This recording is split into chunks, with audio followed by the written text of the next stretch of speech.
All right, we are live. We are live. We are live back in the house, man. The Dominican Route family. Shout out to everybody in the world. Hope y'all having a safe day. Hope everything's going well with you. Rico, man, what your dog? Look at him. Your dog barking already. Yeah, let me see. All right, go ahead. Hey, y'all, I want to send a shout out to everybody. Y'all, we got what, 8 people in the chat already. Y'all go ahead and check in. Who we got in the house before we get started? Um, y'all send y'all little shout outs and say hellos and all of that stuff. Where you checking in from? Walk on, walk on. Always the first one checking in. It's frozen. It's frozen. Okay, no problem, baby. Thank you. Walk on, walk on. What's going on? All right, we're gonna talk about birthright, guys, in the DR and in the United States. Rico got a couple things to get off his chest. What else is going on? Pimp Boy, always first two, right there. There they go. My brothers. There you go, man. Always good to see y'all. Papa Boy, I'm sorry. I'm gonna start calling you Papa Boy. I know you changed your name, but from years ago, I know you was Pimp Boy. So anyway, we gonna get into this thing, y'all. Manuel dropped an amazing video. Rico dropped another one right behind them, just talking about just doing the right things as Black people and making sure we are. Y'all can hear me okay? Y'all give me a thumbs up if y'all can hear me all right. It seems like I'm going in and out, but y'all give me a thumbs up. Black Crypto, what's going on, brother? Always good to see you in the house. Yeah, so it's all about uplifting and making sure we represent ourselves in these other countries the right way. I know people want to make money and stuff like that, but somebody, thanks, Black Crypto, appreciate it. Gary, what's going on, man? It's always good to see you, brother. Let me go through the chat real quick. It's always good to have somebody with the balls to make sure that everybody's doing the right thing in these other countries, because you don't see people really talking about it, and we want to be that channel. Some people gonna call it dick watching or hating or whatever, but that's not what it is. You can do whatever you want to do, but don't exploit these women. I don't know why people don't. Those same guys, they don't exploit the women in the United States, because they'll get slapped, they'll get sued, they'll get somebody uncle or nephew or cousin gonna run up on them. They know to not do that in the United States. So we're gonna talk about that. We're gonna talk about how about the responsibility of citizenship. We're gonna jump into that in the next 5-10 minutes. Rico want to get something off his chest. So that's it. Y'all got any questions for me before we get into this thing? I know probably Nikki will be on, and then Junior's coming up, and Manuel might be coming up also. Nate, what's going on? What's going on, Nate? From Punta Cana, what's going on?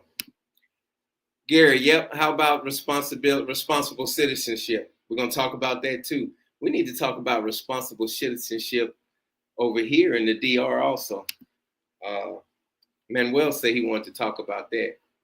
Are we illegal after 30 days? Are we illegal, y'all? Gary, are we illegal here in the Dominican Republic?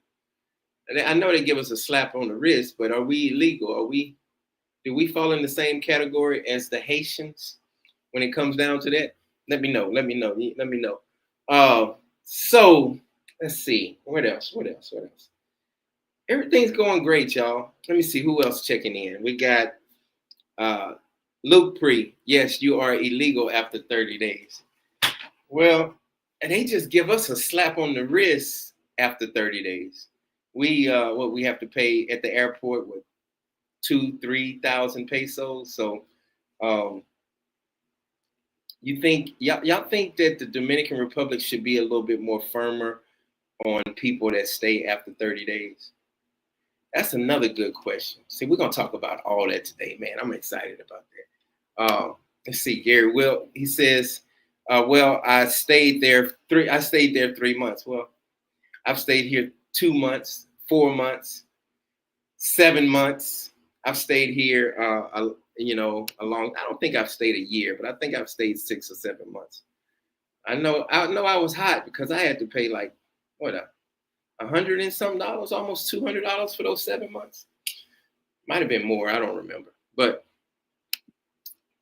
anything past your visa agreement state you are in violation. I understand we're in violation, but do you think they should be firmer on Canadians and people from the United States? I know a Canadian that's been here for 10 years straight, and he ain't going back, and he gonna make it 20 years. He said he gonna die here. So he got his passport to fly back to Canada or whatever, but he been here for 10 years. What y'all think about that?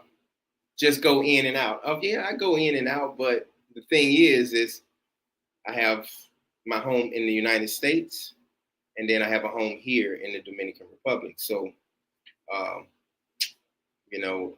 I'm not going in and out every 30 days. I'll just pay the $40 or $50 or $60 or whatever it is. I'm not taking a flight out of here for $200-300 and then flying back for $200-300. That's $600-700 right there. So anyway, come back. I do come back. Just like I said, it wouldn't make any sense. I'll just pay the little $60-70 that the DR charged me and just charge it to the game.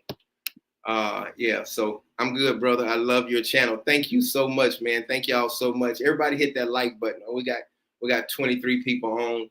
I think Manuel and Junior and Rico will be up. Okay. I was 31 days, but it was in my visa. Okay, that makes sense. So that's a different topic we got to talk about, because here, Americans don't have to have a visa, but who's that? King, where are you from? Are you from the United States? Because why did you have to get a visa, or tell me, is there any type of other rules? Getting a visa, does it help being an American coming to the Dominican Republic by getting a visa? So I've never heard of it. Let's see.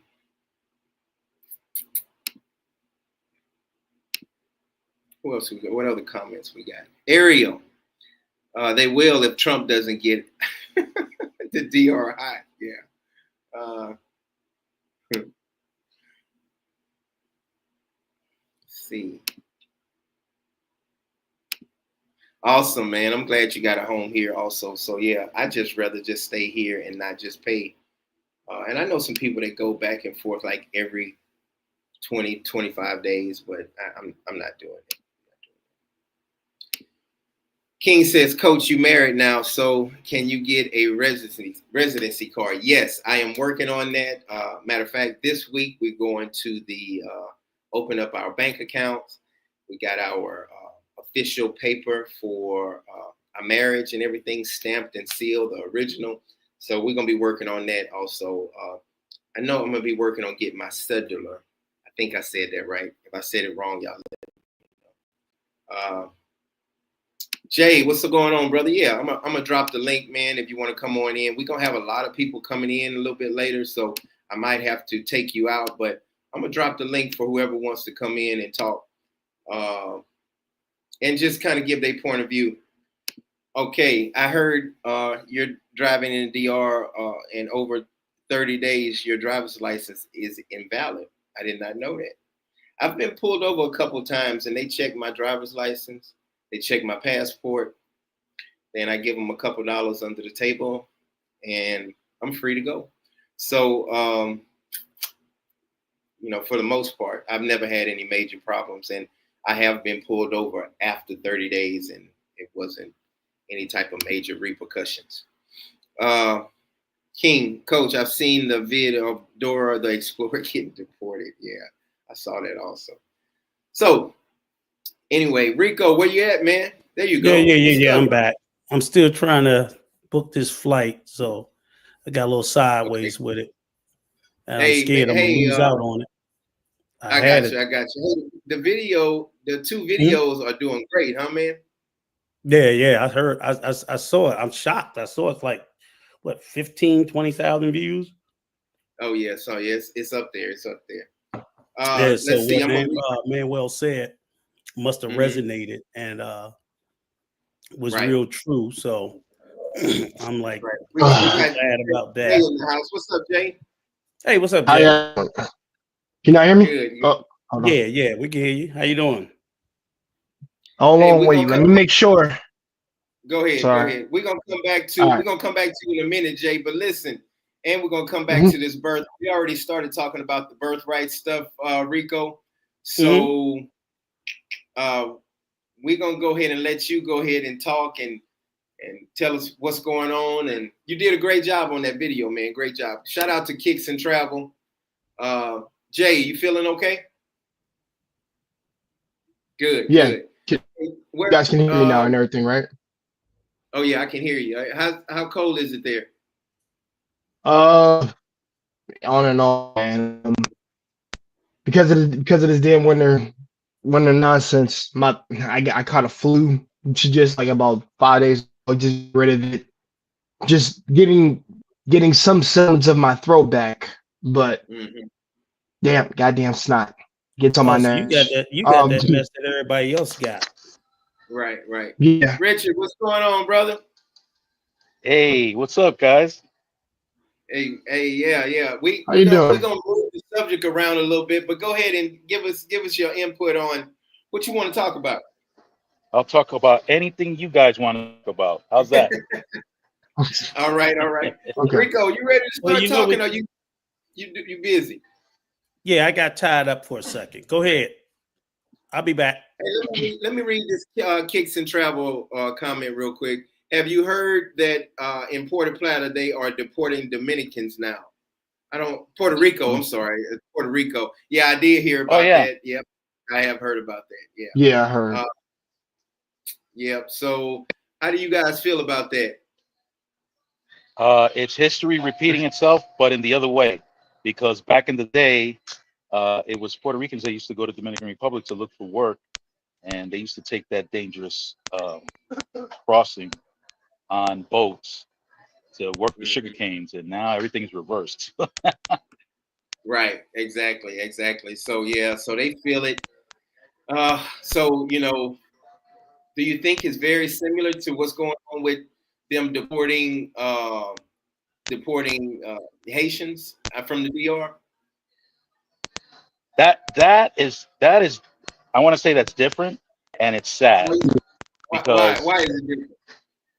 Because we share the same bloodline. It's just that we Gotcha. speak two different languages. That's it. I got you. Yeah. So Black Crypto, what's going on, brother? Oh, what's up, man? I didn't know I was on here. Yeah. Hey, we're gonna have like 4 or 5 people on, and I'm only limited, but I'm gonna bring a couple people down. I'm gonna bring y'all up and down or whatever. But Jay, go ahead and talk, man. A lot of people always say when you come on, you don't get a chance to talk. So how do you feel about this? I don't get a chance to talk. That's funny. Yeah, that's funny. I do talk. What people talk about? I always get a chance to talk. I mean, these guys give me a voice, and I'm able to speak it. So I don't know what anybody's talking about. I just talk less. That's the difference. That's the difference. But I wanted to get back to what you were saying about so citizenship and things like that. I want to speak on this because I'm the one that's going to Japan, and I'll tell you this. No matter where you go, I tell people this all the time. What you'll want to do in the future of any place you want to go, you're gonna want to have dual citizenship where you go, because the thing is you'll still want to keep connected to the U.S., but also you want to be fully. I mean, I'm not saying fully, but you want to be have citizenship there as well, because that's the benefit your kids will have, if anything. Right. Because the thing is, now them being born where they're born at, they have on citizenship because they were born there. But the difference is you'll want to make sure that they'll keep, like, you want them to go to America and come over here and whatever they decide to do here, build business or get their education, whatever you're having them do, make sure you utilize both. That's a good because point. The thing is, because that's the big benefit for you. That's a good point. That's a great point. Richard, how do you feel about? Do you feel that they should be more forceful on us Americans and Canadians? And I'm gonna ask Black Crypto the same thing. Why aren't they so forceful and like after 30 days making us get out in the United States? The people that's been here and they stay over. When you say here, where is here? In the DR. In the DR. Oh, well. Are we? I mean, are we illegal? Are we illegal aliens? Well, it's all about that cash money in the Dominican Republic. If you got that cash money and you're not out here committing crimes, I don't think they're going to make a great effort, an outstanding effort to get rid of you, because you're contributing to the economy. Okay, that's a good point. Black Crypto, what you think about that? Let me see. Last time I was there, I stayed 31 days. But that was me coming into the country, and that was the length of days I was staying. But even though I stayed 1 day over, I think they still gave me like a overcharge fee for me and my son. So it wasn't that bad. So, it was just a couple of I just wanted to know how you feel. Why is it different from like if a Jamaican person come over here, they get deported back, or a Haitian gets deported back if they stay over? They're aggressive. They're aggressive towards the Haitians because they see them as being a heavy burden on the economy, sort of. But they're like the Mexicans, but they come and work. So I mean, I don't. It's I don't know. It's like a self-hatred type thing towards them. There's some hatred going on. The reason, and you know my story when I was there last time. Immigration stopped me and my son walking from Olay back to our Airbnb, thinking we were Haitians, and I whipped out that passport, and their eyes got really big. The other guys like, hey, they say Americano, déjalo. He said I could understand. I didn't speak Spanish. I knew what he was saying. He was telling the other guy to leave us alone. Those are Americans, don't bother them. But the one guy, he had just such an aggressiveness. Like he was angry that he couldn't arrest us. And this dude was as black. He wanted that attaboy. He wanted that attaboy. Right. He reminded me of the cop from Colors. At the end. Yeah. The black cop. Oh yeah, the one that was all forceful and everything. Yeah. You darker than me, and you got hatred toward your people that look like you. Okay, but the reason they're not aggressive, we're bringing in money we're stimulating the economy. They don't want to jeopardize that. They don't want to jeopardize the foreigners coming in because, listen, they don't. Now I think the president was like, we're going to round up Haitians, and then I seen that for myself. When that happened.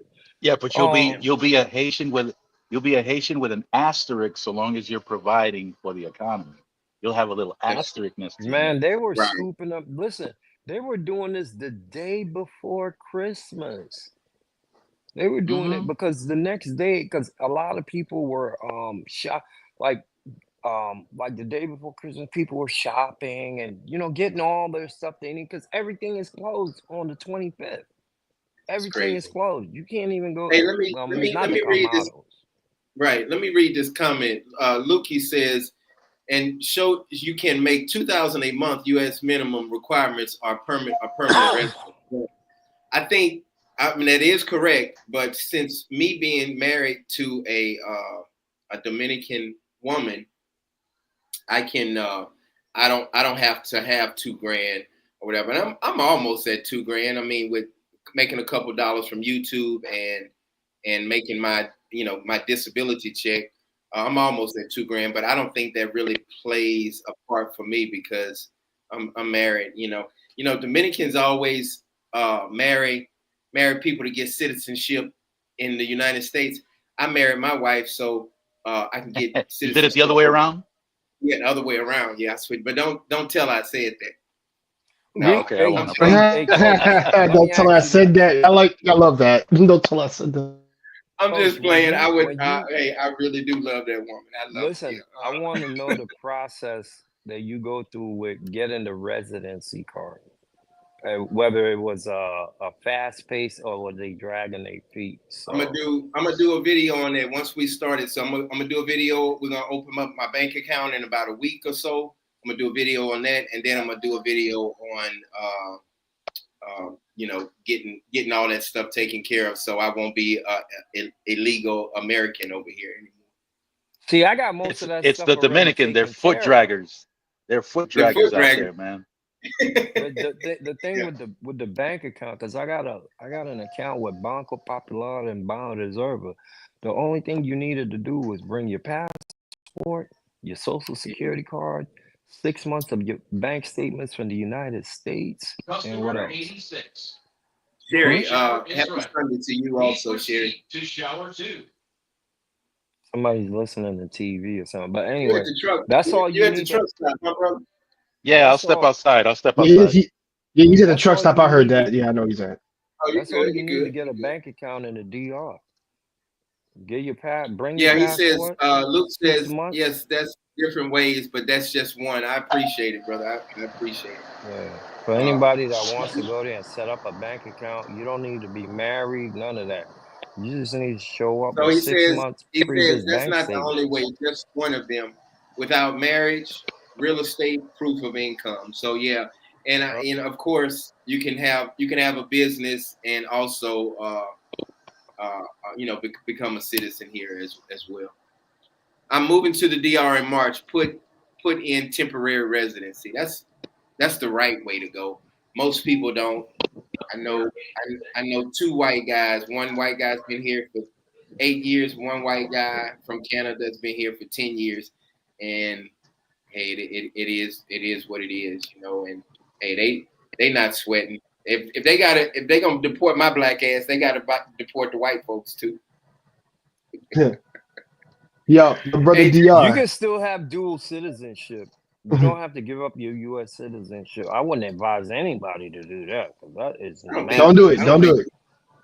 Yeah, I don't think people do that. I don't think that. Yeah, you got people that give up their U.S. citizenship. Oh, there are. There are some people who do, but yeah, you can never get it back. Right. That's a stipulation in that's why I'm like, no. I don't know why. Hey, let me read this. This is awesome. Jessica says my son received SSI, and they are able to get dual citizenship through my marriage. So that's awesome. That's correct. Right, wait a minute. Who? Wait a minute. That's interesting to hear. I've never heard of that before. She said my sons receive SSI, and they are able to still get dual citizenship. She said they receive SSI. Wait a minute. Go back to that. She said, are they able to still get dual citizenship through my marriage? Are they able? Are they able? Is your husband Dominican or are you Dominican? I'm pretty sure she is. They don't look down upon that. If you bring in whatever type of income you bring it in, you're good. So yeah, you'll be fine. Yeah. You'll be fine. Yeah, you should be cash money. I just got through talking to SSI. And they asked, because my son is disabled, but they asked, was he out of the country for over 30 days? And I'm thinking, if he's disabled, because they're in their mind, they're like, what are you doing overseas and you disabled? Right. Yeah. It's a different situation with you, John. You're grown, so I mean, right. Hey, Sherry says, let me read this. Scotia Bank. And that's who Domingo Bank's with, and we're gonna get a joint account together. And I hear even from Miss Sharonda that Scotia Bank is the easiest bank for Americans to open up an account in the Dominican Republic. I disagree. Well, okay, I'm just telling you. Miss Sherry said it and Miss Sharonda said it, but let me, John. Let me tell you something. After I got my bank account set up with Banco Reserva, I walked over across the way to Banco Popular and opened up a bank the same day, an account the same day. But did you try Scotia Bank? No, I didn't try Scotia Bank. I just went to Banco Reserva, and I went to Scotia. Banco Popular and gave them you can't, six you can't months disagree. of printout. You can't disagree if you didn't go to Scotia Bank and try it. You fool. No. Disagree. Listen. I'm not disagreeing. Well, what I'm saying is I didn't have any pushback at Ban Reserva or Banco Popular. I had the 6 months. Now this is by trial and error because I didn't know it. I was trying to do it 2 other times when I came, and I was short of some documents that they want. But once you got all the documents up front, they don't have 6 months bank records from your bank in the U.S. Showing, they just want to see that you got a job or something, probably. She said her husband your social security card and your social security card and your driver's license or another form of ID and your passport. That's it. That's it. Hey, I try Junior, what's up? I try to get it. What's Hi, going Junior. on? Listen, I try to get SSI so I can head down to Dominican Republic and move out there. And, are you 62? No, I try to apply a different way, and I was rejected by SSI. They say we don't approve just because you're acting stupid. So I didn't get nothing. No, but so acting stupid is not a criteria for getting SSI. By the way, in case you tried that. That's what I heard. did. Yeah. I just talked to them, and 62 is not working for me, man. Like Really? that money they Why was not? talking about giving me, the money they was talking about giving me, I was like, man, I can't survive on that. They said, well, you could wait. If you wait till you're 67, you could retire at full. So I said, I'll work as long as I can, stack up my money on top of the investments that I got, and I'm gonna jump and I'm gonna talk about what you just said, Black Crypto. It was a blessing and a curse for me because I got assaulted on the job, and I hear a lot of horror stories about trying to apply for SSDI, but Workman's Comp turned in all my paperwork for me when I applied for SSDI because they said, hey, you permanently disabled. We know you're disabled. You got assaulted. You've had multiple surgeries. You're not gonna have a problem getting SSDI. So they helped me apply for SSDI. They turned all the paperwork in, and I got approved on the first go round. But they knew I wasn't faking. They knew it was the truth. They knew that it's because they turned the paperwork in. That's why. They helped me. No, I turned the paperwork in, but I submitted the paperwork with, my paperwork with their paperwork. Yeah. That's what I'm saying. It's coming in. Your paperwork was being assisted by their paperwork, and that right there, they knew exactly what to tell you to fill out. And that way you had a smooth transition. Did I read that right? Through. What's that? Which one, bro? Disabled, so it would be smart to only allow that Banreserva was requesting that the documents be translated. Did I read that right? Oh, wow. Nah, I didn't do that. Wow. I didn't need to do that. Banreserva requested that I translate our company documents and have it sealed. But come on, man. Look, I didn't have to do that. I didn't have to. Come on, man. Yeah. Listen, when I went to Ban Reserva, they asked me, do you work? And I said yes. And I highlighted, I had her highlight everything. I went all my bank deposits into my bank account. So when they seen that, they said, okay, this is no problem.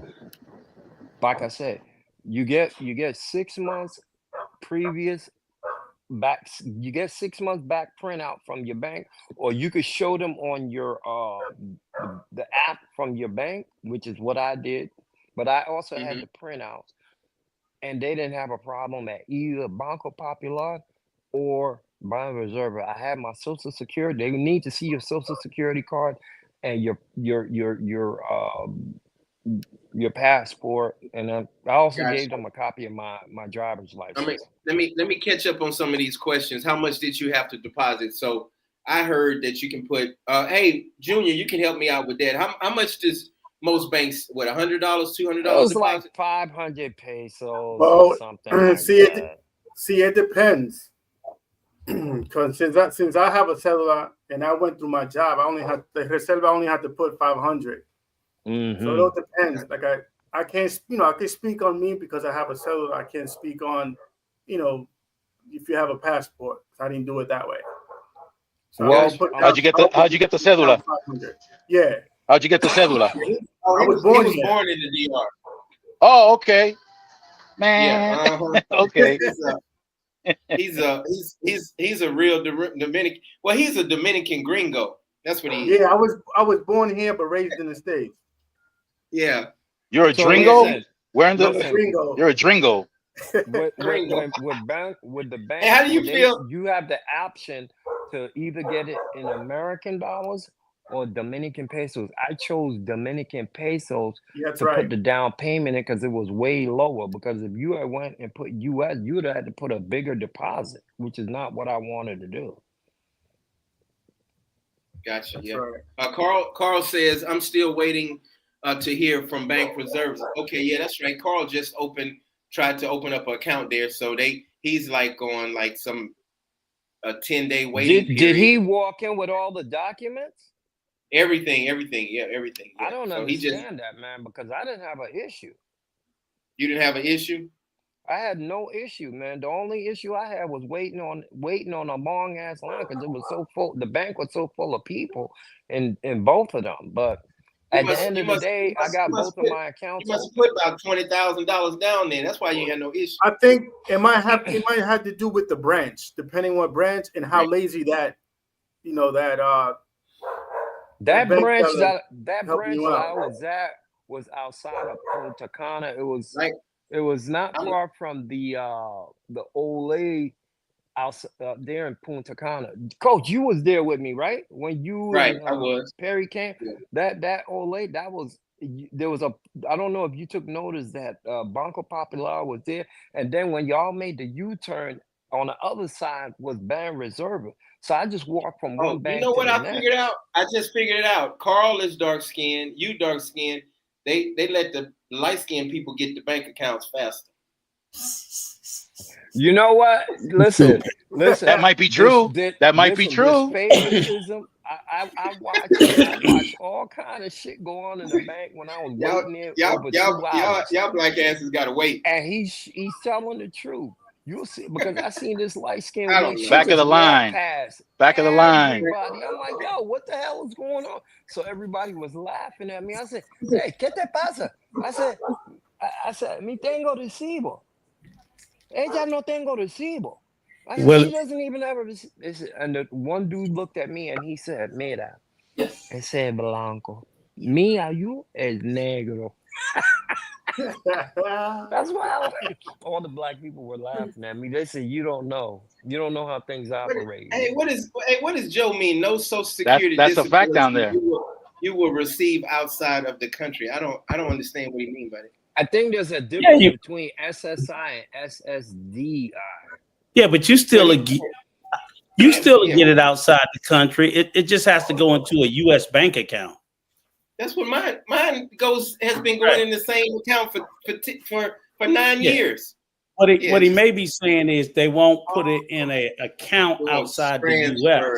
Okay. Yeah, unless I don't want my wife to.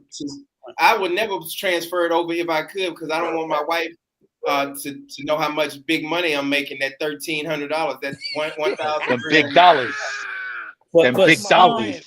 Some retirement money you can get deposited into a Dominican bank, but SSDI won't. Gotcha. Right. But then you sit there and you wonder now, like with the birthright citizenship and all the shit that Trump doing, it might get even crazier. Which you know what? He was saying today. He was saying something along the line. If you're receiving like a pension from outside, you shouldn't be able to collect SSI and shit. Like, what? Nigga, I've been paying that system since I was 14 years old. Trump's the reason why I don't apply for dual citizenship. Oh, really? Yeah. Well, because what will it do? Yep. What will it ain't do? Gonna do nothing. As long as you U.S. citizenship. No. No. You're gonna have a problem because when they start digging into your background, they could easily say whatever they want to say, and they could say that, well, your origins are from over there. You need to go. You know how many of my family members got dual citizenship? Damn near all my family members have dual citizenship. I'm not gonna take that risk.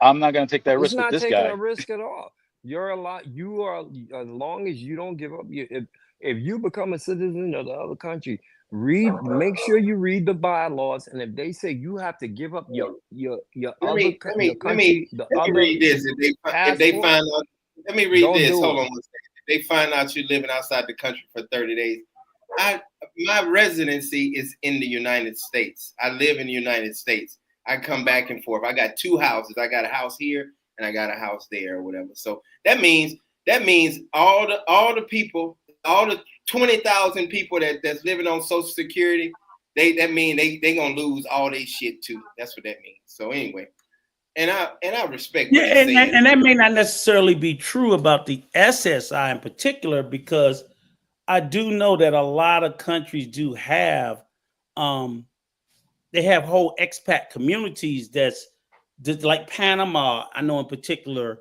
where U.S.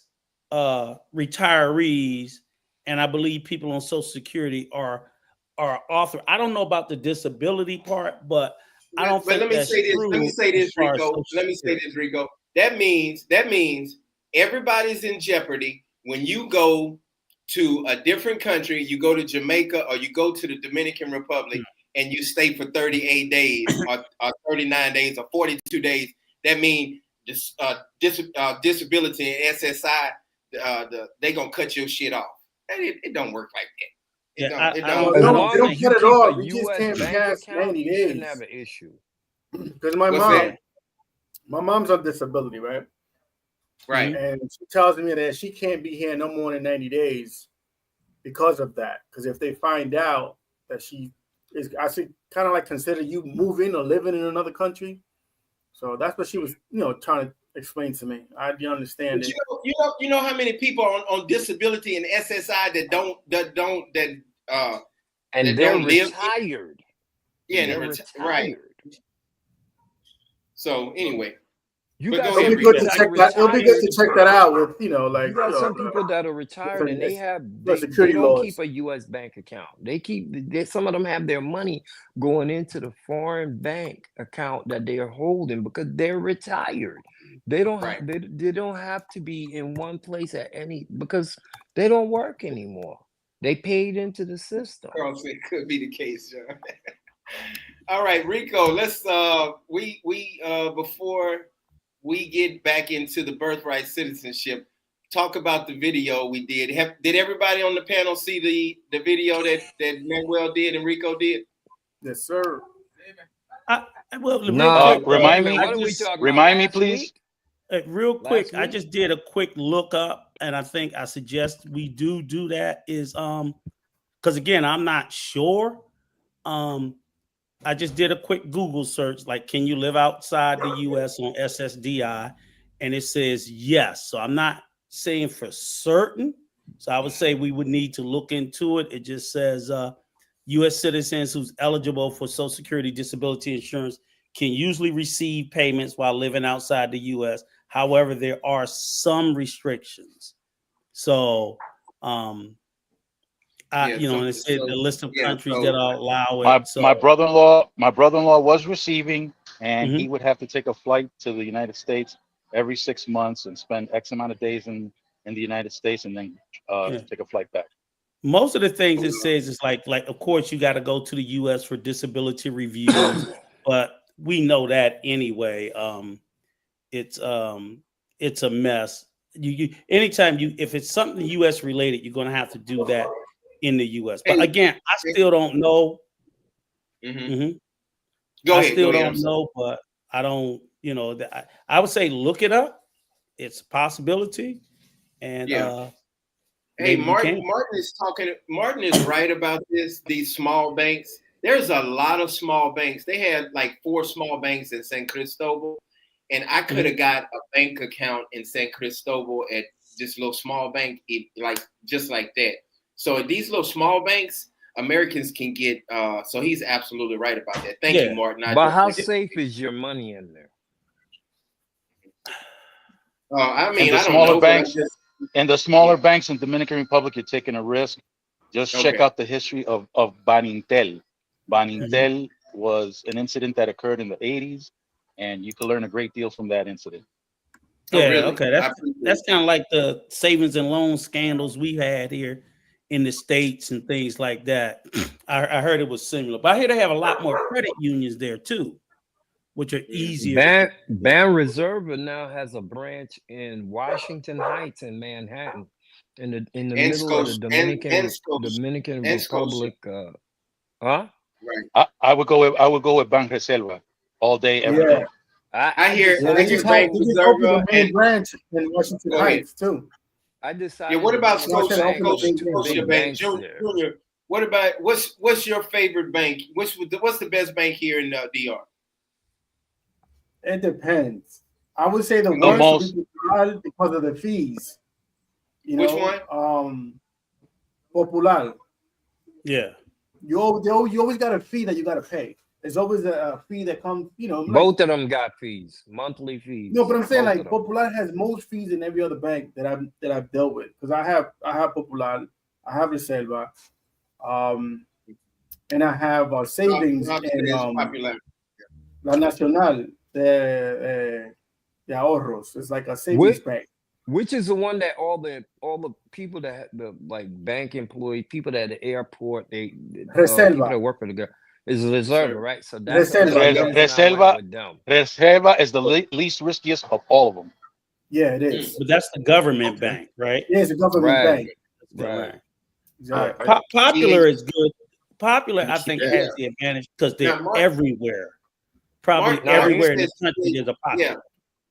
Popular is like the Chase. It's like the Chase Bank of the Dominican Republic. You're right, Rico. Here's something. But Martin says BHD Banco, and I have the biggest problems with BHD. Every time I go to the ATM machine, my ATM card don't work at BHD, and I use like 2 or 3 cards, and it's like it kicks it out. So I'm like, what the heck is going on? But Banco Popular and Bank Reserva, I can always pull money out from those banks.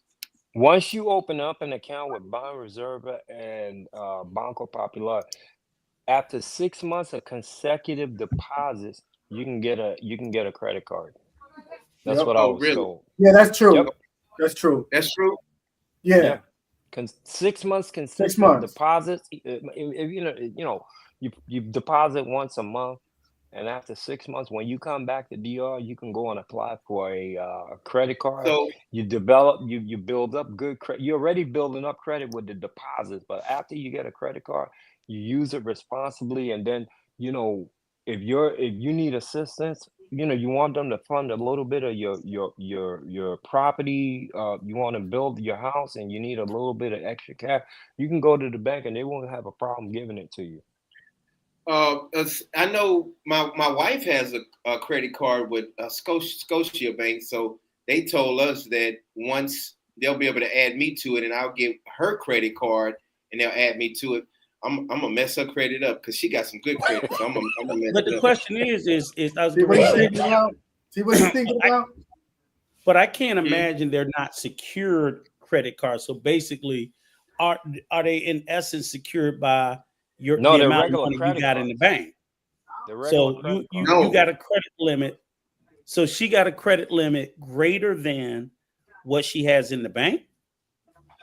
My wife got $20 in the bank account right now, and she got and her card. Hold tight. I'm gonna have Manuel. I'm gonna have Junior. I'm sorry, Junior. Okay. I'm gonna have Junior. You keep calling me Monroe. This friendship. I'm gonna stop this friendship shit with your bald-headed ass. That's what I'm wondering. Like, a lot of banks will give you a credit card, but they'll tie it to your bank account. So if you got $500, that's your limit. You got $1,000 to your limit. You got $2, that's your limit. That way, Whatever you spend. Come on, a $2 limit credit card. That's all you got in the bank. That's all they're going. Some of them will limit it to the amount you have because they're not going to get stuck. That's unbelievably low. I've never heard that. Uh-oh, somebody's in trouble. Somebody's in trouble. Uh-oh. No, right? Hey, Junior, go ahead. Go ahead, Junior. Lunio, dime. Dime a ver. Hola, mi hermana Dominga. Hi. ¿Cuándo tú ven en Nuevo York? I don't know. Go ahead, Junior. Ask the question about her credit card. Now, what's the question? Specific question. What's her limit? What's her limit on her credit card, and does she have to have okay? Because you know some people are, when it comes to personal finances, they're really personal. So we good. I mean, just we good. I mean, just so people understand. Go ahead. Okay, no, que él quiere que nosotros sabemos el límite de la tarjeta que te dieron a ti o le puedan a una persona que saque una tarjeta de crédito. La tarjeta de crédito, ¿estás asegurado según la cuenta tuya o es una tarjeta aparte de tu cuenta? No, eso es aparte. Entonces no importa la cantidad que tú tienes, no importa la cantidad que tú tienes en tu cuenta, entonces. La cantidad que te dan en la tarjeta no tiene nada que ver con la cantidad que tú tienes en la cuenta. Es que yo entiendo que cuando a mí me ofertan una tarjeta de crédito es de acuerdo como a lo que yo a mis ingresos, a lo que me depositan en mi cuenta. Entonces, si tú tienes $500 en tu cuenta, ¿la tarjeta de crédito solamente funciona hasta 500 o puede gastar 1,000? No, por ejemplo, yo tengo un límite de crédito. O sea, mi límite de mi tarjeta es de 20,000 pesos. Entonces no tiene nada que ver con la cantidad que tú tienes en la cuenta. No. Right. Hey, let me ask you this: How much does she have on her credit card? It's unsecured. She's got an unsecured credit card. Unsecured. Therefore, so therefore, it doesn't matter how much she has in her account. Right. The maximum amount she has on her card is separate from the amount that she has in her account. She said the amount. I don't know if she wants me to. I don't know if she wants me to say what the amount is. But right. No, exactly. That's why they want to say it, because that's what's the amount? If she didn't tell you, that's your problem. Right. The only reason why I ask is because what I find funny is like in the DR, the banks are so strict. She said 20 mil. What is 20 mil? 20,000 mil. She got 20,000 pesos on her credit card. $20. Yeah. Oh shoot! We're going to the casino tonight. Then, damn. That's what it is. I didn't want to say nothing, but now you can make plans. Now you can make plans. No, the reason why I ask is I find it strange that they would give out so many unsecured cards, but every time somebody told me they try to get a car loan, they're so restrictive. Like they want like half, and then they have the high interest rates and stuff like that. We were talking about it like that would probably have no more questions. No more questions for her. She chilling.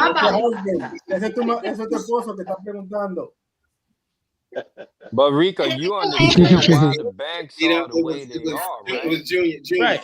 Junior. That's what I said, because the way I'm looking at it is the credit cards give home loans, they give car loans, they give credit cards. So that's why I say they seem pretty generous about the credit cards, but the home loans and the car loans, they're very tight about. Like even like people say they want a home, you got to pay half up front. I was like, damn. And a car, they want like a big deposit towards, and they, of course, they hold on to the title and all that. So that's why I was like, well, damn, they pretty. That's nice because of. Wait, are we talking about a new car? Anything you want to pay, man. Any kind that of has to do with the history of how people have used the loans for those specific purposes. They're not going to be the same stipulations. A car credit cards would be worse because most people usually take a credit card and just run it up on all, and then like the bank, there's nothing to secure. Well, yeah, that's more convenient for the bank because if you run it up, then they can up the amount that they can charge for interest, because that's the stipulation. If you read the stipulation of credit cards, you'll find out that once you hit a certain limit and you're making minimum payments, they can up your interest rate to a much higher rate and keep you in a much bigger hole. But that doesn't happen with mortgages, and it doesn't happen with car loans.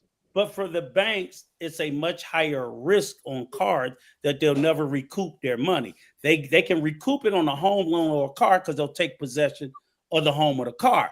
They can't do that.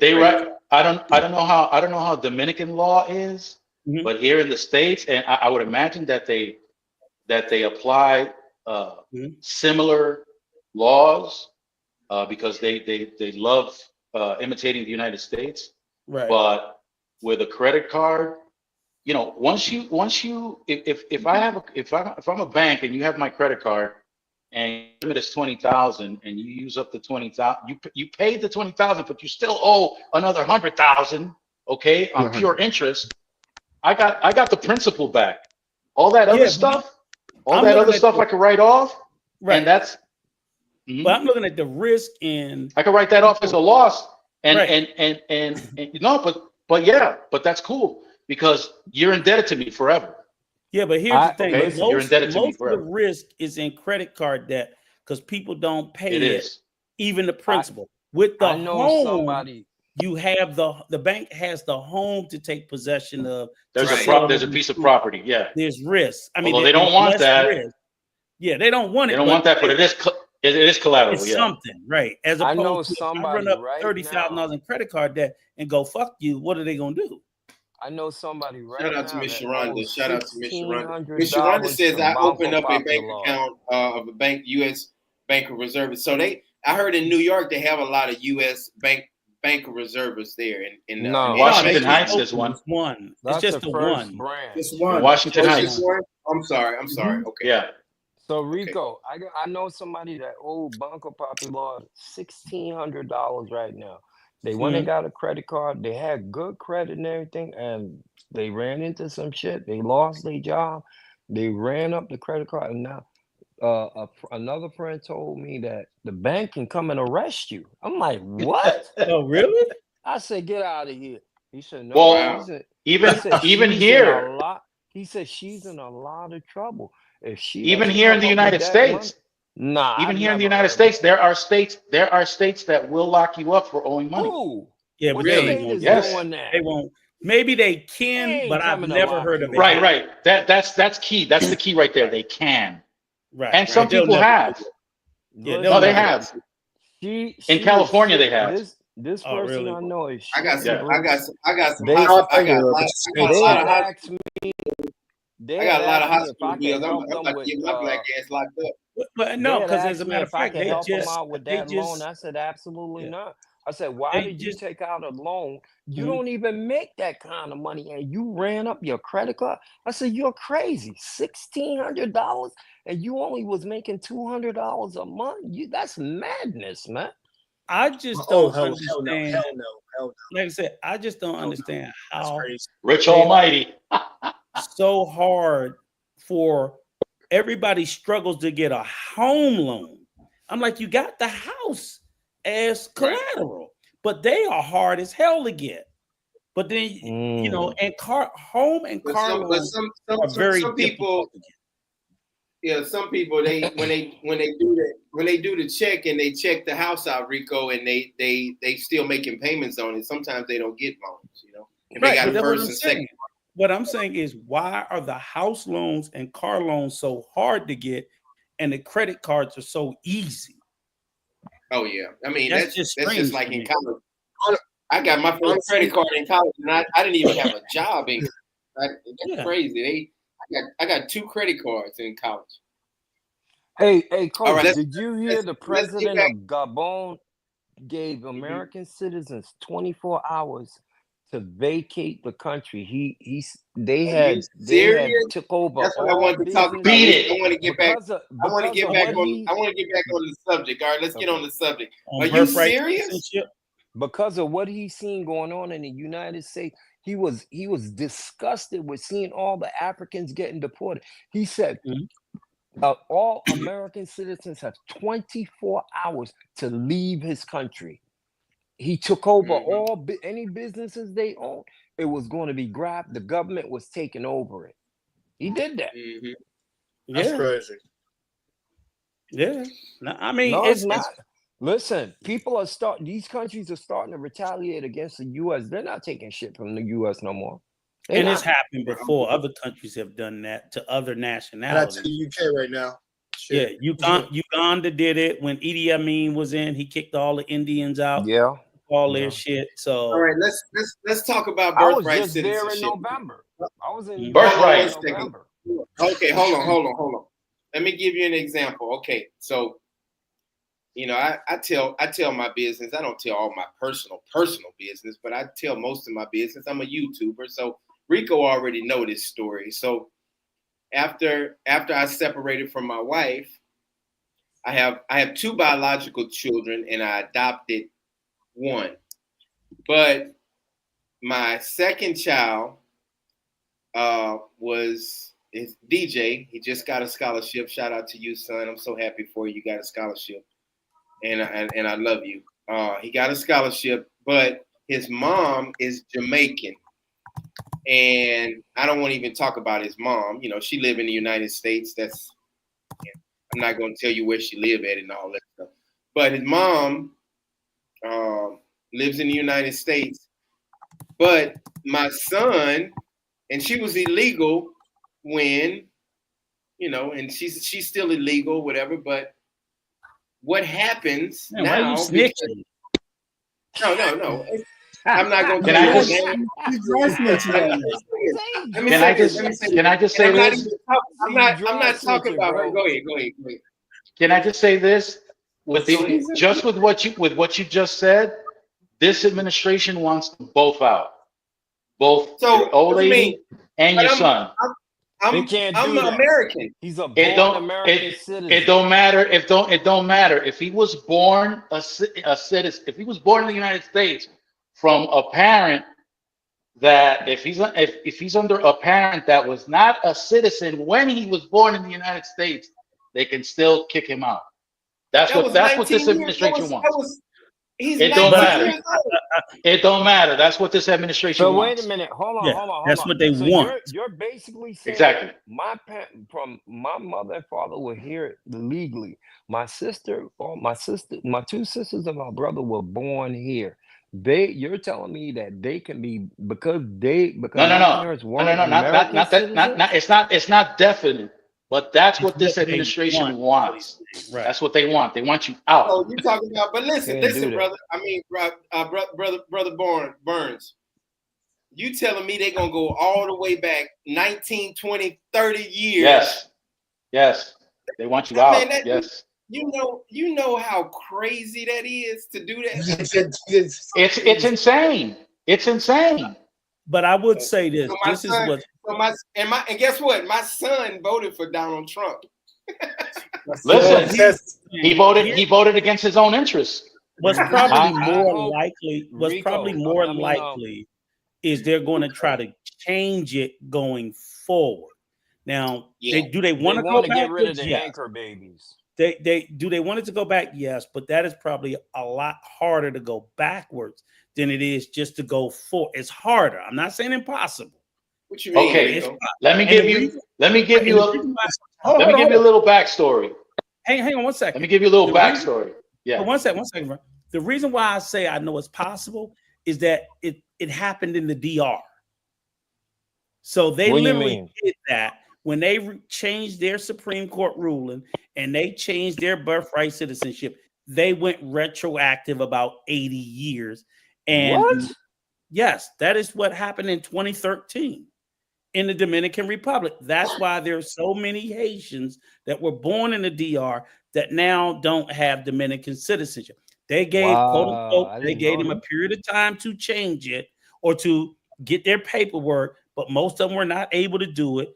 But they were previously had cedulars, and they were previously had birth certificates, and they had previously had citizenship, but it was removed. They made theirs retroactive. So I'm not saying it can't be done.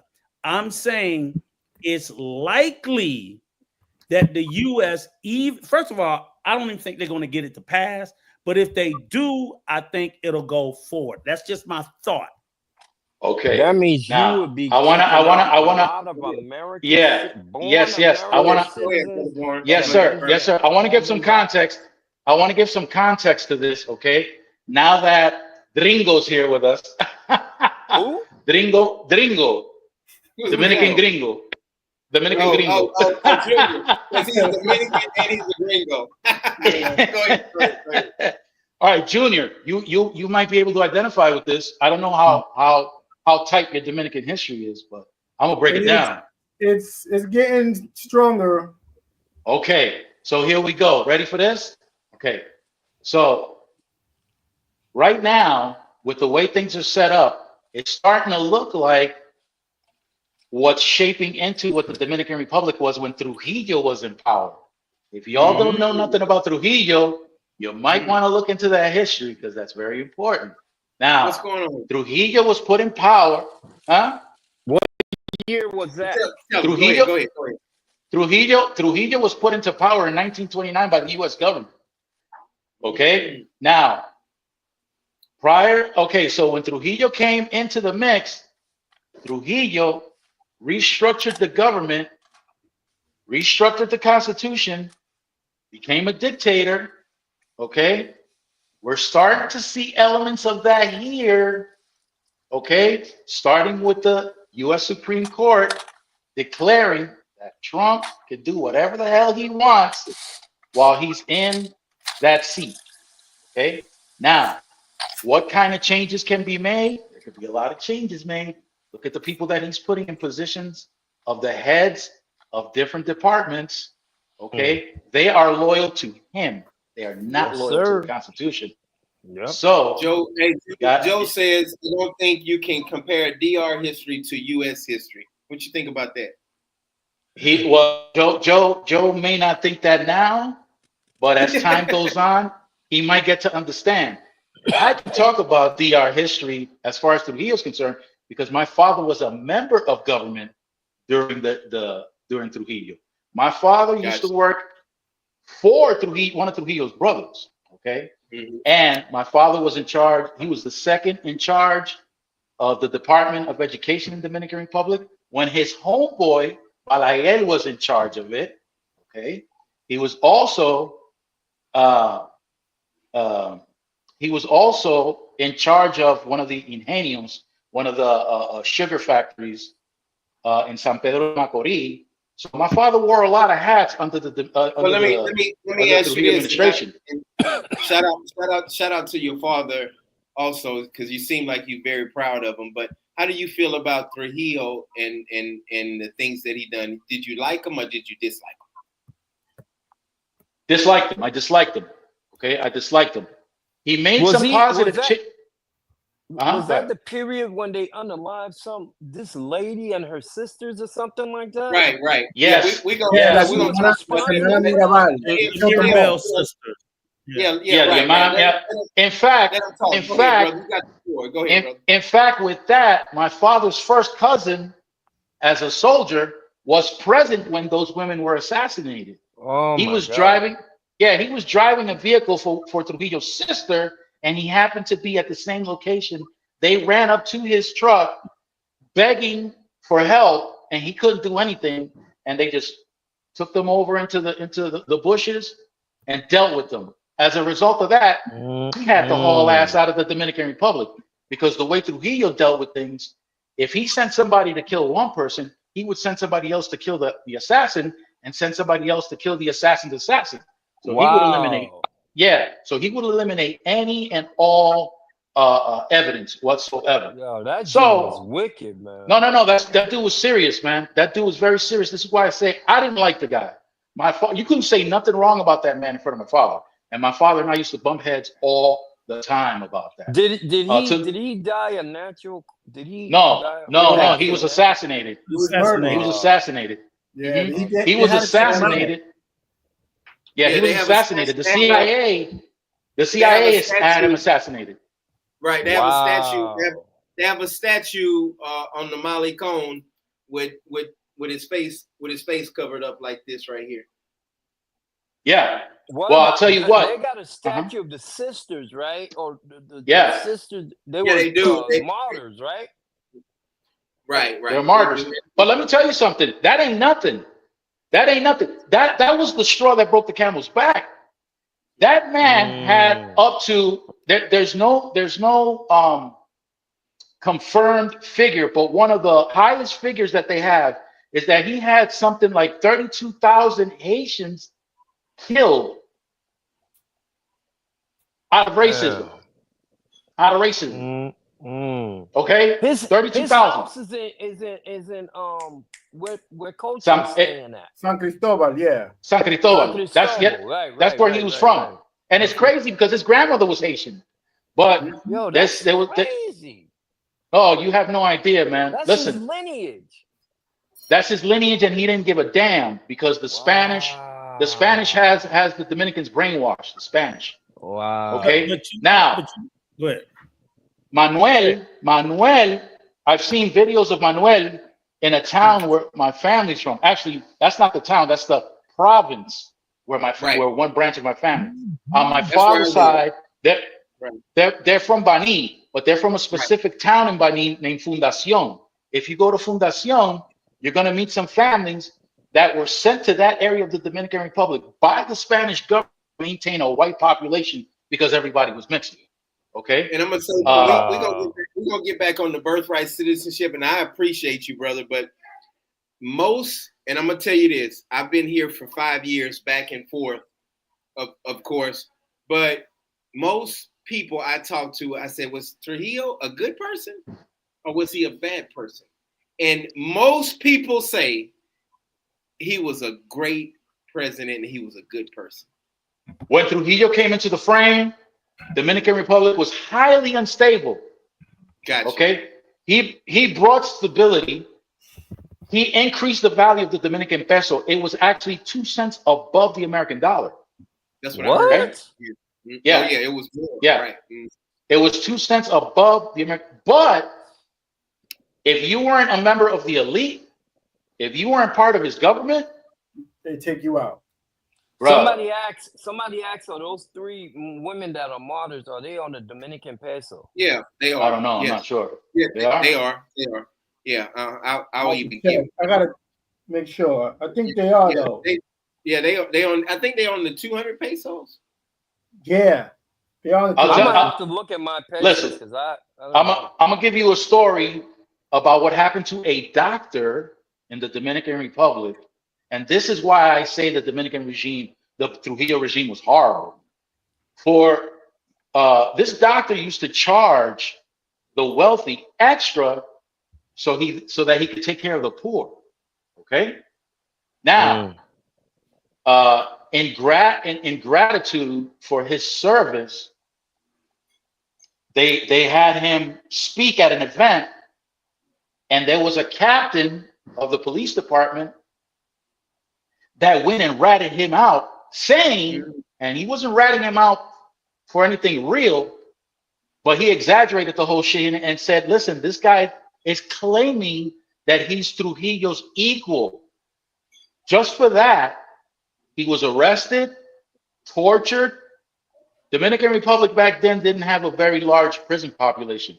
If they had 100 people, that was a lot.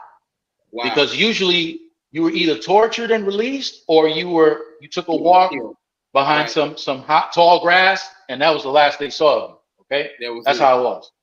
Right. So, and that was another thing. There wasn't any real justice. A cop could smoke you right there on the street. Yeah. If you weren't, I just heard that he abused and sexually abused a lot of teenage girls. And if you had a daughter that was 13, 14 years old that was fully developed, and one of the local police captains or whatever wanted to go up in rank,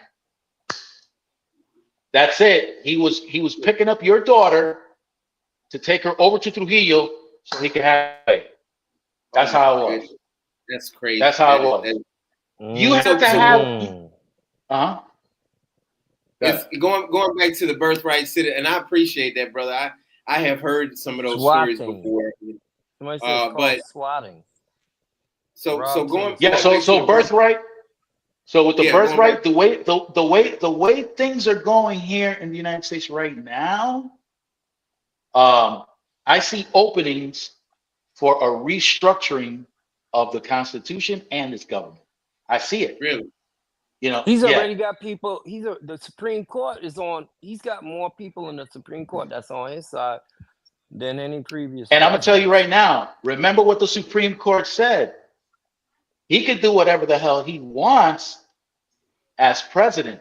What's to stop him from accusing somebody from the Supreme Court of being a spy or something like that? What's to stop him? Nobody can stop him now. He's unstoppable now.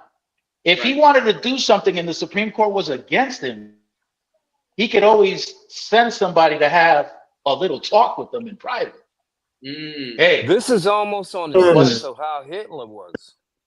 Exactly. That's exactly how it is. If you read German history, you're going to see parallels that will make you wonder, yo, what are we in for? Yeah. So if he wants you and your family out of here, they've already arrested a bunch of U.S. citizens to deport them. Did you see what happened in New Jersey? They arrested I didn't get to see it. Active military yeah. And a veteran. This is what I'm saying. The mayor said they had no right to arrest those guys, but they were just swapping up everybody. And when the confusion got sorted out, they let them go. But man, a lot of people were pissed. Listen, it's going to be little by little.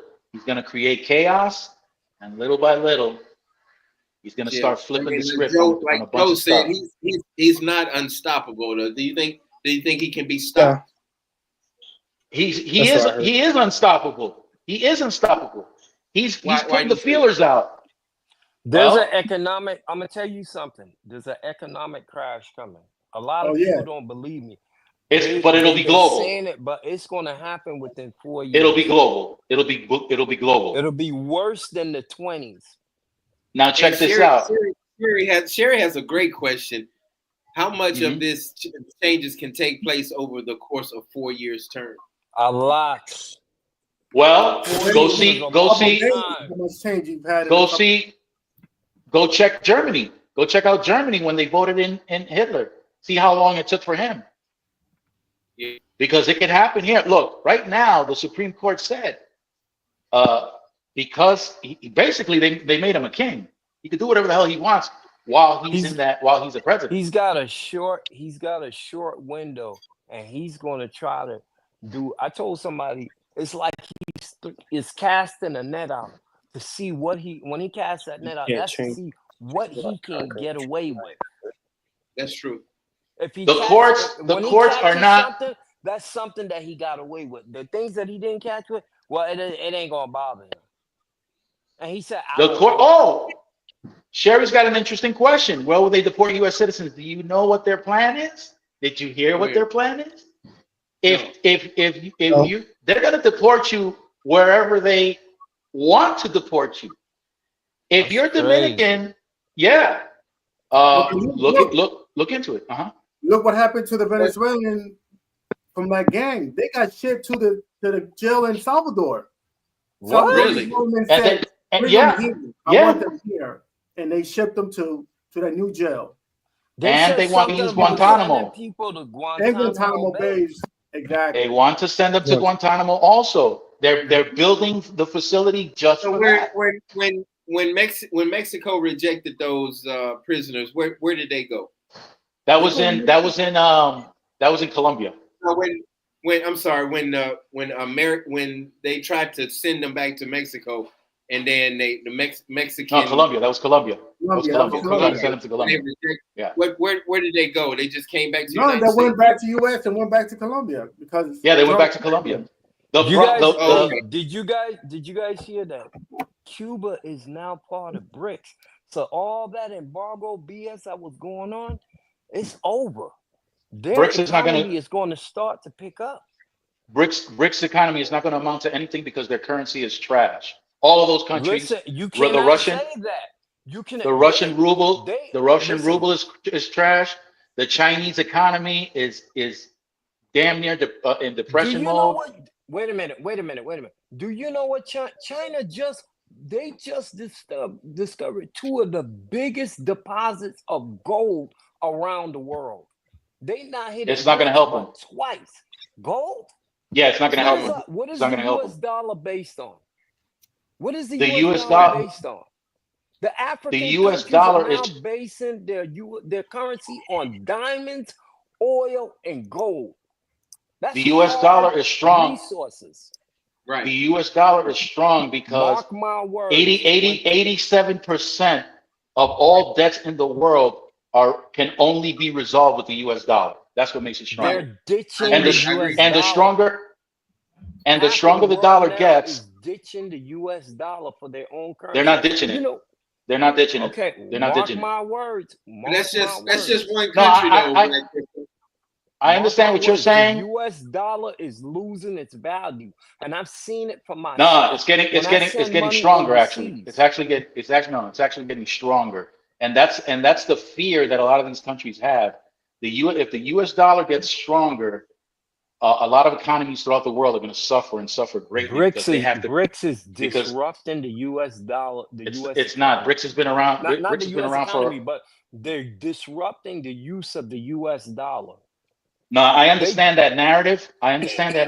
But it's not happening. And guess what? The Europeans now are feeling the pain. Russia cut off all their oil. That means the government, the electricity company for Europe was telling people. Black Crypto. Let me read this. Dr. HP, shout out to Dr. HP. Y'all brothers should check out the Whitney Webb has to say about what she believes is to come and the groundwork to be already being done. I would tell anybody this: if you got the opportunity to go overseas, and I would say just have a plan B. That's all I'm going to say. If you got a chance to go to DR, build a house, put your money somewhere else. I don't keep my money in the bank. I tell people you better stop keeping your money in the bank because that's the worst decision you can make. We've already had a couple of bank problems where people weren't able to get their money out, just like in Venezuela. I know your Rob is picking out facts. Right. What does Rob say? Rob is saying, hell, it's been a week and he has created so much chaos. In the chaos, he's making the moves, and he's absolutely right. But look, can we also speak, like you said again, back on the citizens? Here's the thing where I think like the birthright citizenship matters, right? Because again, like you said, everybody's up in arms about it possibly being taken away in the U.S., right? Mm-hmm. And I get that and I understand it, but I think a lot of that comes from that people have always been so used to, if you're born in the U.S., you're a U.S. citizen. But like I said and said is, that is true, and that applies in a lot of countries, but in a lot of countries that don't, to include the one you're in. So you having a child in the DR, John, of course, we know you ain't making no more babies, but if you could, the chances are that child would naturally have Dominican citizenship just through Dominga. Because I think in the DR, if I'm not sure, I know it's no more just being born there. And I think the same thing even applies in Haiti. In Haiti, to be considered a Haitian citizen, you need to be born to 2 Haitian parents.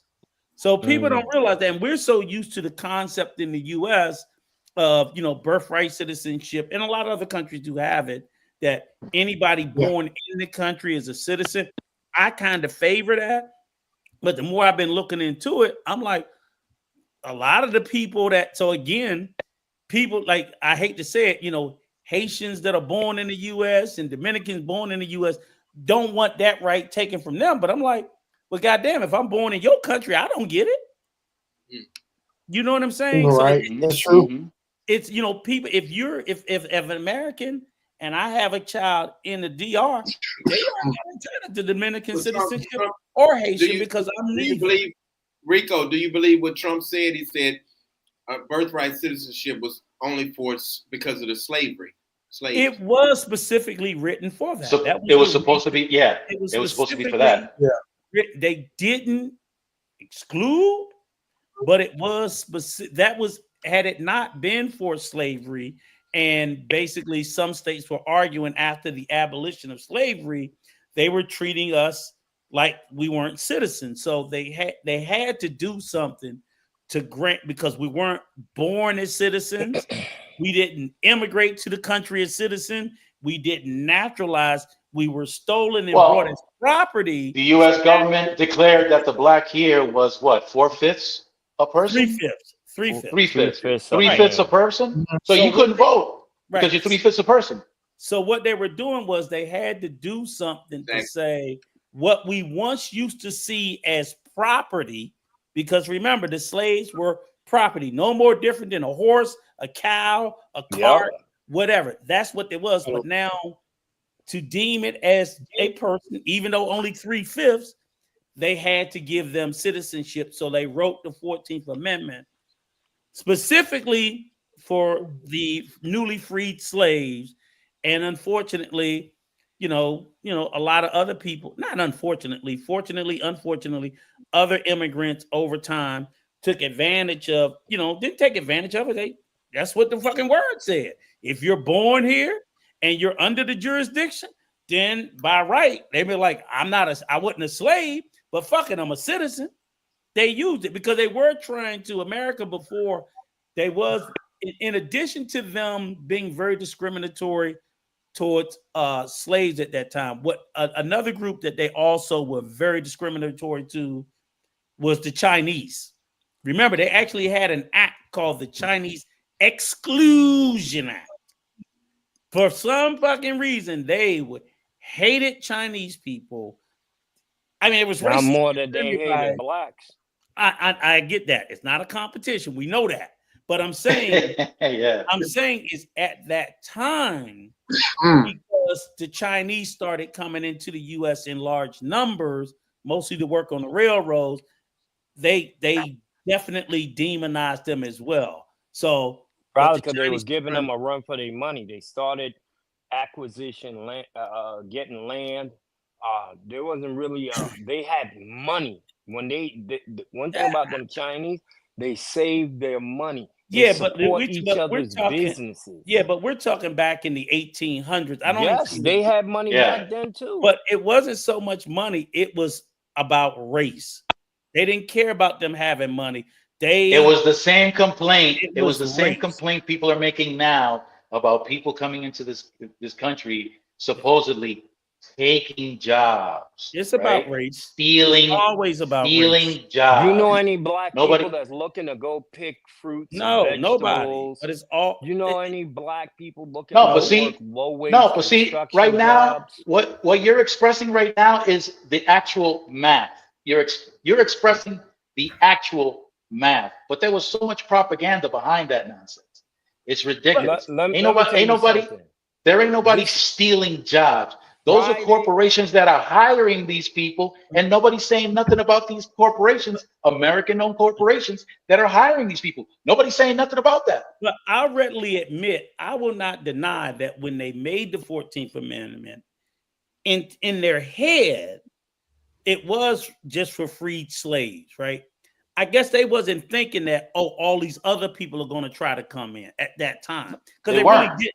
Because at that time, you got to think about it. At that time, America was not we look at America, how powerful it is today. You go back 100, 150 years ago, America was a shit. America was a third world country. They were definitely afraid of being invaded by another European nation. This definitely American powerhouse did not occur until after World War II, where all of a sudden America elevated to this really, the expansion of the middle class was the engine that drove. But prior to that, during the Depression, I mean, we had a huge, everybody talks about the wealth gap in the DR. In the 1900s, that was in America. You had the Gilded Age, the wealthy up here. And it's coming back. Shit. Yeah, I know. They're trying to bring it back. Exactly. So America, at that time, people wasn't trying to come to America.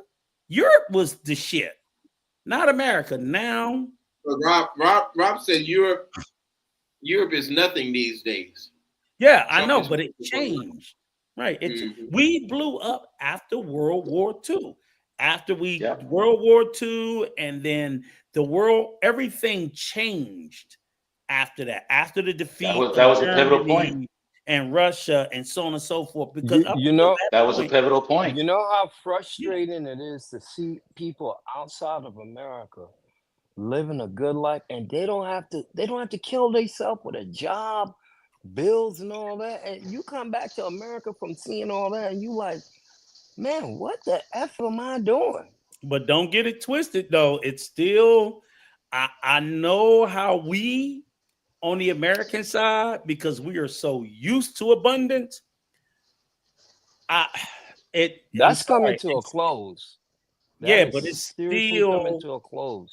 But here's the whole point. We got 340 million people here. Where else does 300 million people live this well on this scale? There's not another country that can provide for as large of a group, because usually they're bigger countries, but you got that small sliver at the top and everybody else at the fucking bottom. This is the only country that provides the type of upward mobility from poverty many people than any other place in the world. You're not going to have that anywhere else in the world. No, I'm gonna tell you something. Trump cutting a lot of food stamps off and Section 8 and all that. They started that in Georgia. They are telling a lot of people now. They started cutting off welfare and telling people. They even told some women, you owe $27,000. Guess what? Because you were able to work, so you've been gaming off the system. This lady was in tears.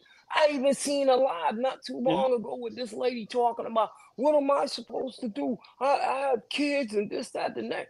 All them women having kids. I'm sorry to say, that's her problem. That's over. But see, no, I'm not sold on it yet. I do. Here's the thing. I do believe some of the stuff that basically not even Trump, but just the other side, it is a shock to the system. The system needs to be shocked. But I don't think it's over. Hey, Rico, read this question about Gary, what he said to Miss Heavenly, please. Heavenly, can you please explain that? I want to know how putting a tariff on the imports and exports on Canada and Mexico is helping the country. You think it's helping the country? No, it ain't helping the working class and the middle class. I'll tell you that much. But see, what I wanted to finish was before we give up and say that America is totally gone. The one beautiful thing about this system is every 2 years we have an election. We have a presidential election every 4, but every 2 years we have an election. Right now, and I will agree, it's his right. He won. He running shit till 2026. If in 2026, probably beyond. But listen, if in 2026 we're still content with this shit and we let him keep going, he get another 2 years. But in 2026, we can completely change the Congress. And see, the Congress can be the very thing. That's how it's always done. That's how they uprooted it against the liberals. It wasn't like, oh, we get a new president, because if the new president comes in and we still got we got control of the Congress and control of the Senate, no one branch can do nothing without the other. The problem, why he's doing all this shit, is they got all three. That is rare when you get all three. When you get the House, the Senate, and the presidency, along with the Supreme Court. But for right now, provided that the changes made now allow for a continuation of how the system has been. Right. But the whole point is, in 2 years, if we take the House or the Senate, now he's blocked from doing anything else. And then they can even lay the groundwork, because basically anything that a president do can be undone. We got Obamacare. Look at how long they've been trying to take that away. Because that's before the Supreme Court decision. Before the Supreme Court decision. But the Congress can take it away. They voted on it several times. It's never passed. Have you seen what Elon has done? That non-American, This is South what I'm saying. African billionaire. But here's the thing: they have voted to repeal laws that hasn't passed. So the ability to anything he puts in place, nothing is permanent. It can be changed back. And that's what they're trying to do, change it. Right. He's trying to change see? some things, right? And we can change the shit back if we don't like it. That's all I'm saying. If the system stays as it is. What we're going through right now is pretty scary. When you got an outsider like Elon, South African, not even a U.S. citizen, admitted that he was here illegally, they should be deporting his ass. But the reality is this: without exactly. Without trying to inject too much fear mongering in there, the system is this right. I know. Let me finish. The system isn't broken. They're playing the system exactly the way it's supposed to be played. The way that they have not done anything outside the system. They've just used every fucking card. Rico, I want to make a quick point. You saw what he did. You saw what Elon did when he threatened congressmen and representatives that he would put primary.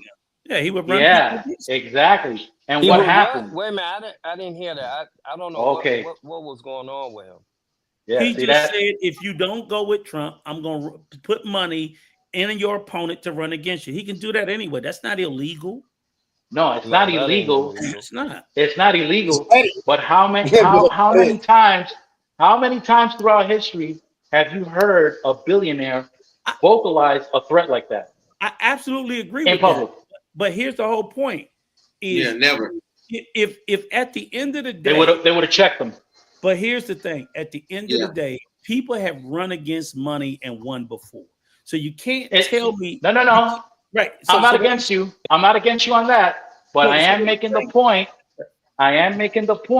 That this is the first time I have ever heard a billionaire outright publicly announce something like that and not get checked. Right. I agree with I never heard a billionaire do that at all. I agree with that. But Bill Gates have never done that outright. But this is what I'm saying. Money has always been in our politics, and it always definitely has. It's 100%. So what I'm saying, the only reason why that threat worked, the only reason why Elon's threat worked is because the people that he used to threat against, they were afraid. So if you show fear in the face of a bully, he's gonna punk your ass. He's gonna punk you. But and the only reason why it worked, let me tell you why it worked. It worked because most of the people that he threatened against, they were to be bought in the first place. Because if you stand on principle and you can't be bought, those threats mean nothing to you. Okay, so we're talking about politicians. You're about 95% of the politicians. Let me give you a hero who couldn't. There were several Democrats that got defeated because they couldn't be bought. One was what is her name? It was the guy in New York, and what was it? Corey Brown in St. Louis. Corey Brown, who went against the ADL. She stood on fucking business. Don't be surprised if she come back because they threw money against her. Again, whether you acquiesce to them with their money or not, they're going to control you. But I got more respect for them because they stood on They tried it against Rashida Tlaib up in Michigan. You know what I'm saying? But she won. They tried it against Ilhan Omar in Minnesota, but she won.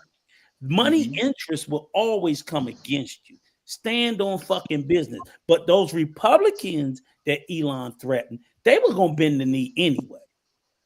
And they bent the knee. So there it is. Oh, yeah. But what he did by doing that was destroy whatever leverage they had, because every politician is going to use some type of leverage to argue in favor of their position, and their position might be against another Republican's interest, and they might use that to argue and have leverage. But with somebody like Elon coming in and saying, yo, shut this competition down, we're all on the same page. This is where I got hope for in 2 years. Because even with what Elon and Trump and the rest of them doing, they're fucking them both. They're fucking both sides. They're not just no, of course. everything that they're doing is not just hurting Democrats. They haven't put in one policy. Every policy they put in so far has fucked poor people. There are more poor Republicans than there are poor Democrats, and they're finding out. So when you talked about food stamps, it's more of them motherfuckers on food stamps. I know. See, people Rico, think this is Rico, what people I'm a think. truck driver. Right, I've been but all people corners think of America. It's Oh, shout out to my truck driver. But Shout out to my truck driver. People are thinking it's only black people. I'm like, it's more white people on fucking food stamps. Exactly, and I've been telling people that. Yes, there is. So when they cut off food stamps, they voted against their own interests. Blacks. Right. Some of them don't. By the way, food stamps are for the benefit of the farmers, not the people who consume them. Right. But the whole point is, in 2 years, if you're a white rural person who relied on food stamps and any type of government aid, and they took it from your ass in 2 years, it would be easy enough for the other side to say, they the motherfuckers that took it. If you want it back, you need to vote this side. Right. Rico, the lady that was complaining about her EBT and all that getting taken away, she said she was crying on a TikTok live, and I could tell you she was a white woman. Yeah, I saw her somewhere out in the sticks somewhere. Mm-hmm. Yeah, somewhere in the Midwest. She was like, "What am I supposed to do? I've got disability and da da da da da. How are we supposed to survive?" Educate yourself. There were people in the live talking about you effed around and found out you voted for Trump. So hey, what you crying about? Mm-hmm. Yeah, you shouldn't cry. You shouldn't even be doing that. You shouldn't even be doing that video. Hey man. Yeah, that's Rob said. That's why Trump said he loves the uneducated. And that's a fact. He said that. He actually said that. He actually said that. I remember not that. Throwing you under the bus for being stupid.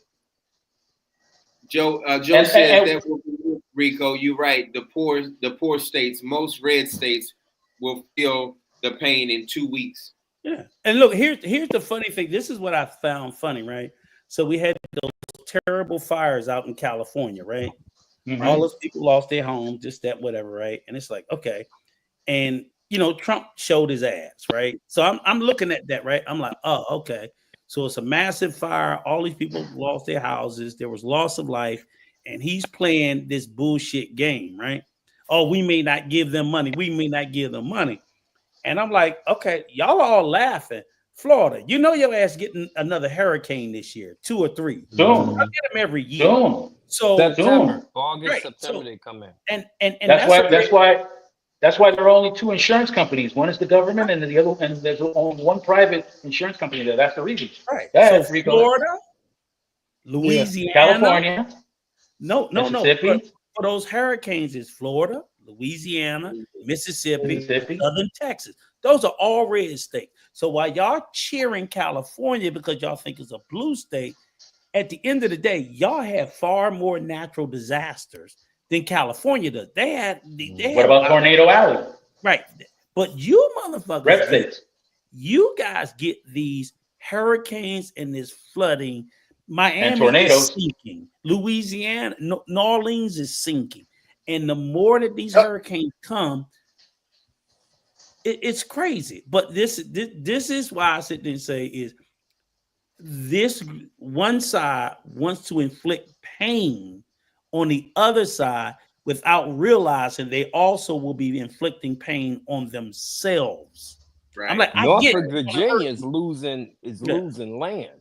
But there's no way you can hurt me without hurting yourself. Even worse. They're finding out. They're behaving like adolescents. Yeah, but they don't care about that. They just care about the people up here. What do you mean? So again, if you're I'm from the New Orleans, Baton Rouge area. As long as they keep the Superdome up, and I'm good. That's fine. They got them distracted. It's funny you should mention that. Okay, history. Let's go back. I don't know, maybe 1,800 years, 1,100 years, 1,000 years, 2,000 years. What was the purpose of building the Colosseum in Rome? Huh? We got lots of coliseums here in the United States. What was the purpose? The purpose behind that, distract people. Exactly, because there was a lot of hunger, okay, and they didn't want to revolt. So what did they do? They entertained everybody. That's exactly what we do here. But let me ask you a question, right? So going back to Birthright, right? So let's pretend, right? Let's just pretend for a moment. Let's do a thought process. Okay. That the U.S. repeals birthright citizenship or take it back, right? Mm-hmm. Now, and in the worst case scenario, which I think is worst case, I think repealing it and changing it going forward is bad enough. But they say no, we're gonna go back 100 years or 200 years and strip all these people of citizenship, because it's called denaturalized. People who have been naturalized or so on and so forth, which is very similar to the way that the Dominican Republic did. So all those Italians are going back to Italy then? Yeah, that's what I'm saying. Like, not just Italians, all of those Irish.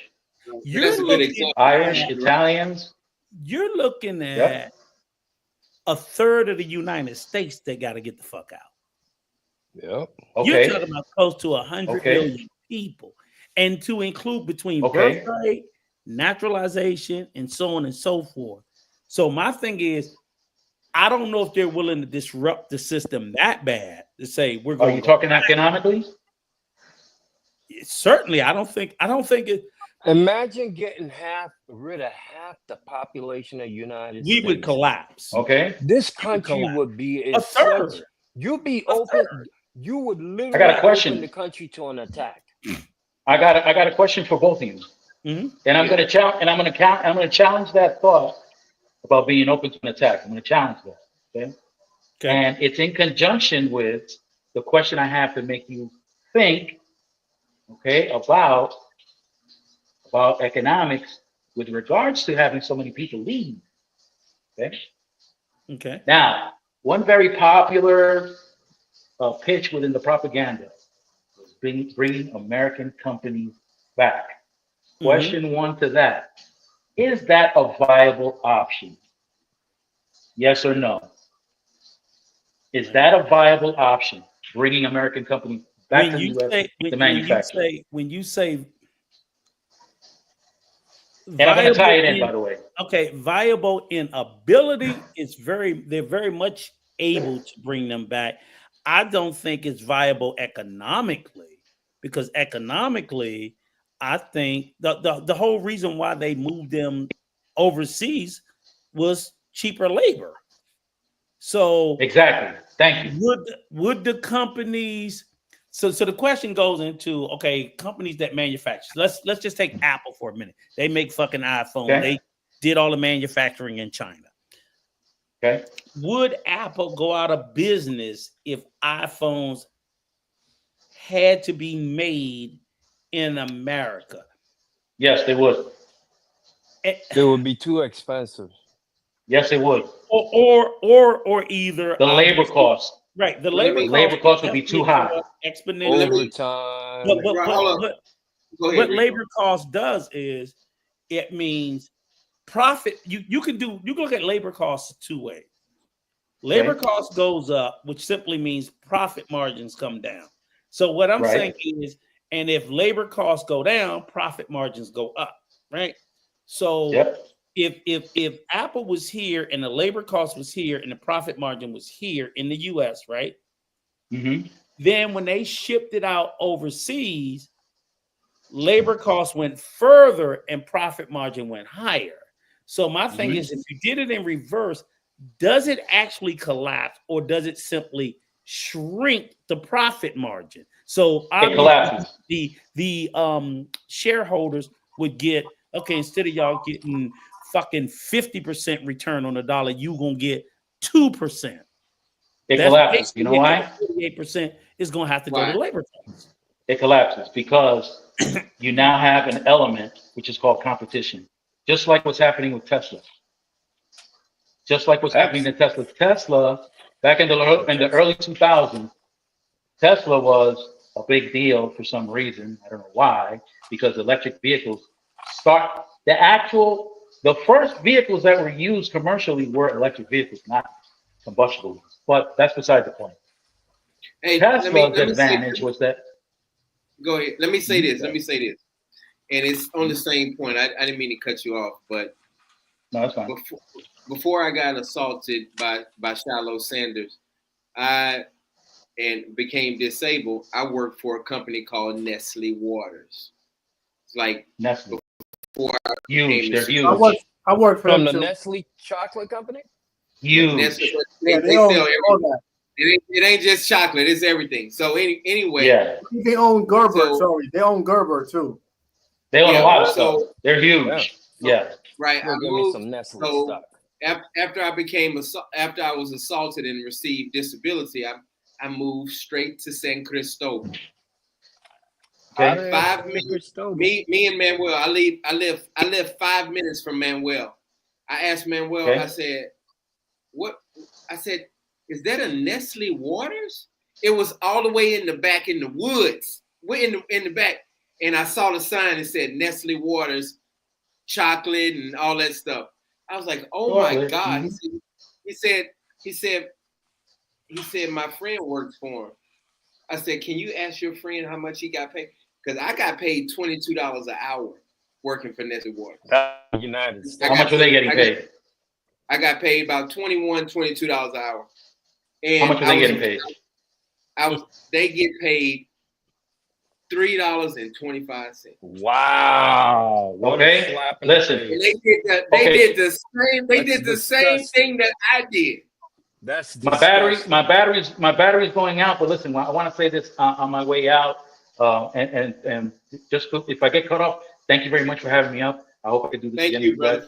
Thank you for coming, brother. So listen, for a corporation to come here and be able to make the same type of profit that they're making with the competition available now globally, okay? Because like Tesla, manufacturing Teslas out in China, dirt cheap labor costs. Now they have a competitor, N something, I forget the letters of that company, but now they're on par, and in some cases, their manufacturing is even better, yet their labor costs remain low. Not only do their labor costs remain low, but the Chinese government is backing that company up financially, okay? And as a result, Tesla could never come here and manufacture the car for the same price. There's just no way possible. The only way American companies can come here is if they do one of two things. One, they create an environment so desperate amongst the poor and working class that they're willing to work for pennies, or technology takes over, robotics and AI.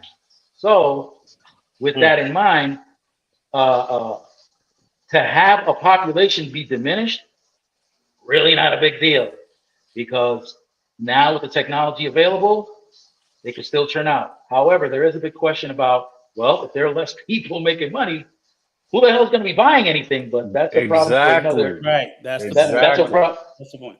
Yeah, that's a problem for. Thank you. No. Well, this your third time coming up, man. Thank you so much for coming up. Come up anytime. Just say hey, Coach, drop the link. Yeah. Oh, Coach, by the way, what are you coaching? Baseball?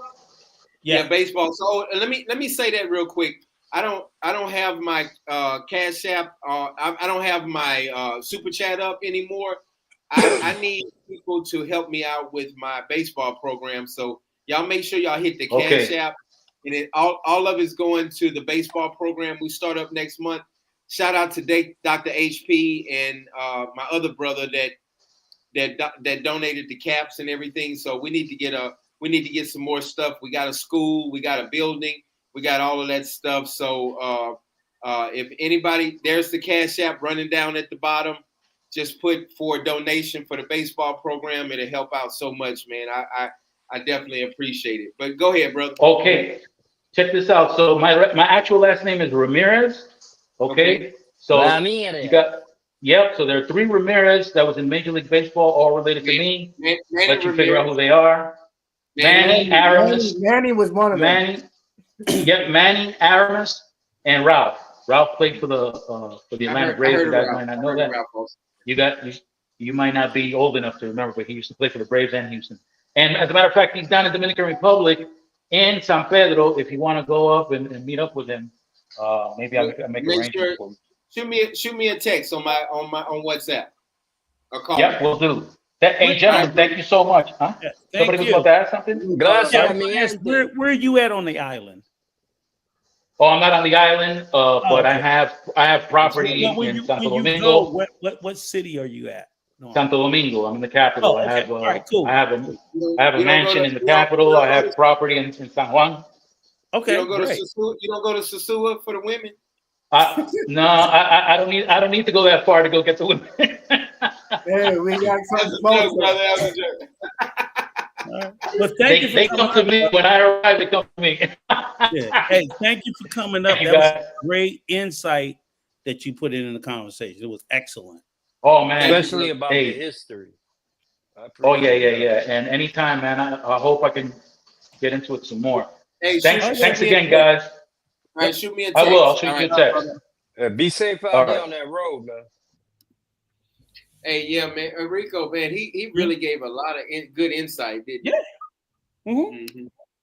Yeah. So I wanted to say this again too, because again, like you said, we centered the conversation around the birthright citizenship, and it's weird because again, well, not really weird, but like everybody's in a tizzy, especially here in the U.S. Because let's face it.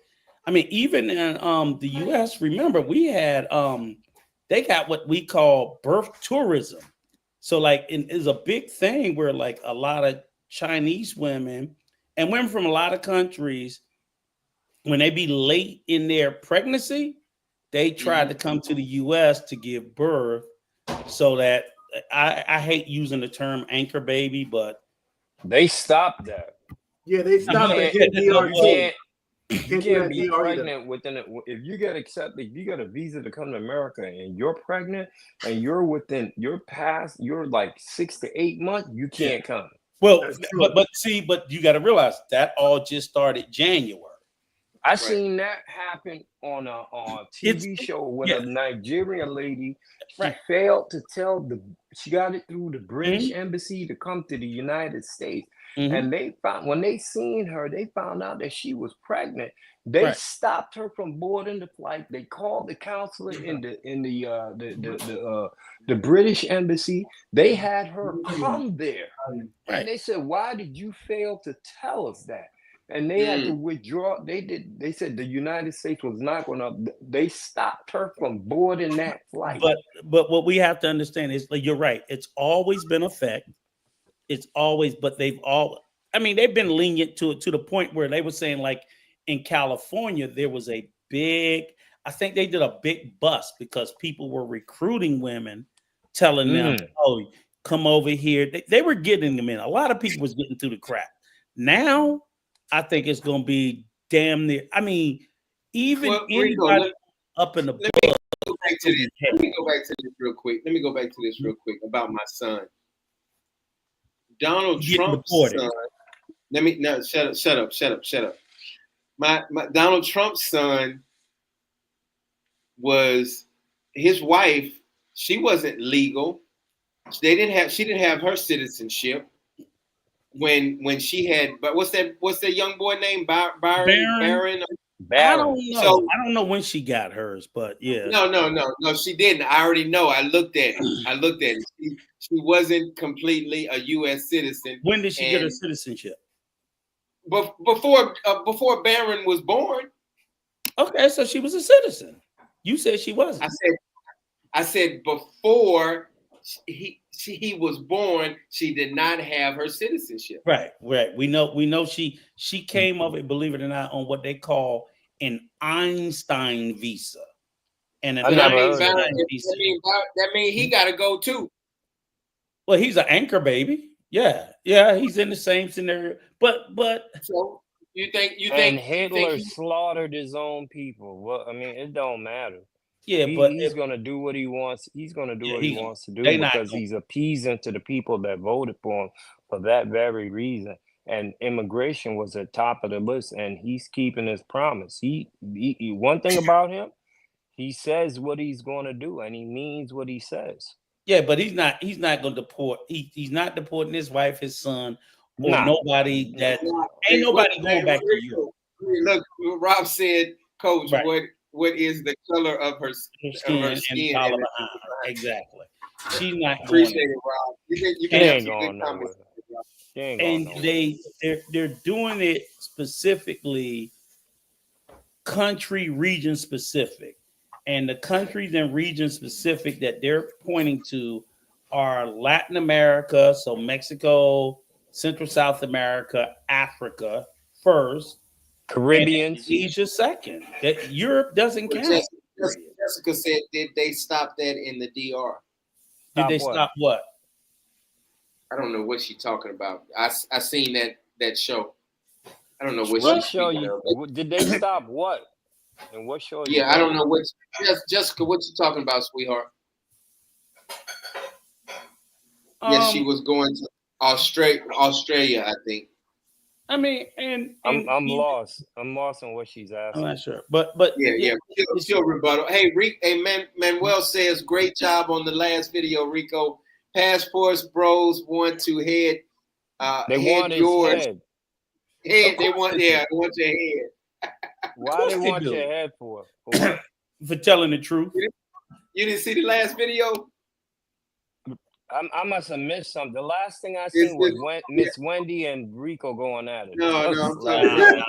Hey, I seen that today. I had to catch up on that. I didn't watch it.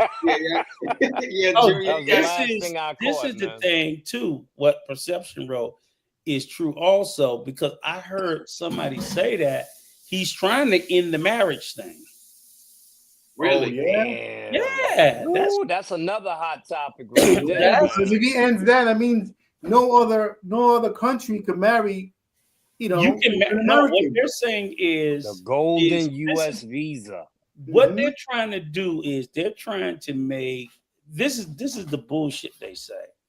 They're trying to say, because I think Canada does this too. It's called merit based.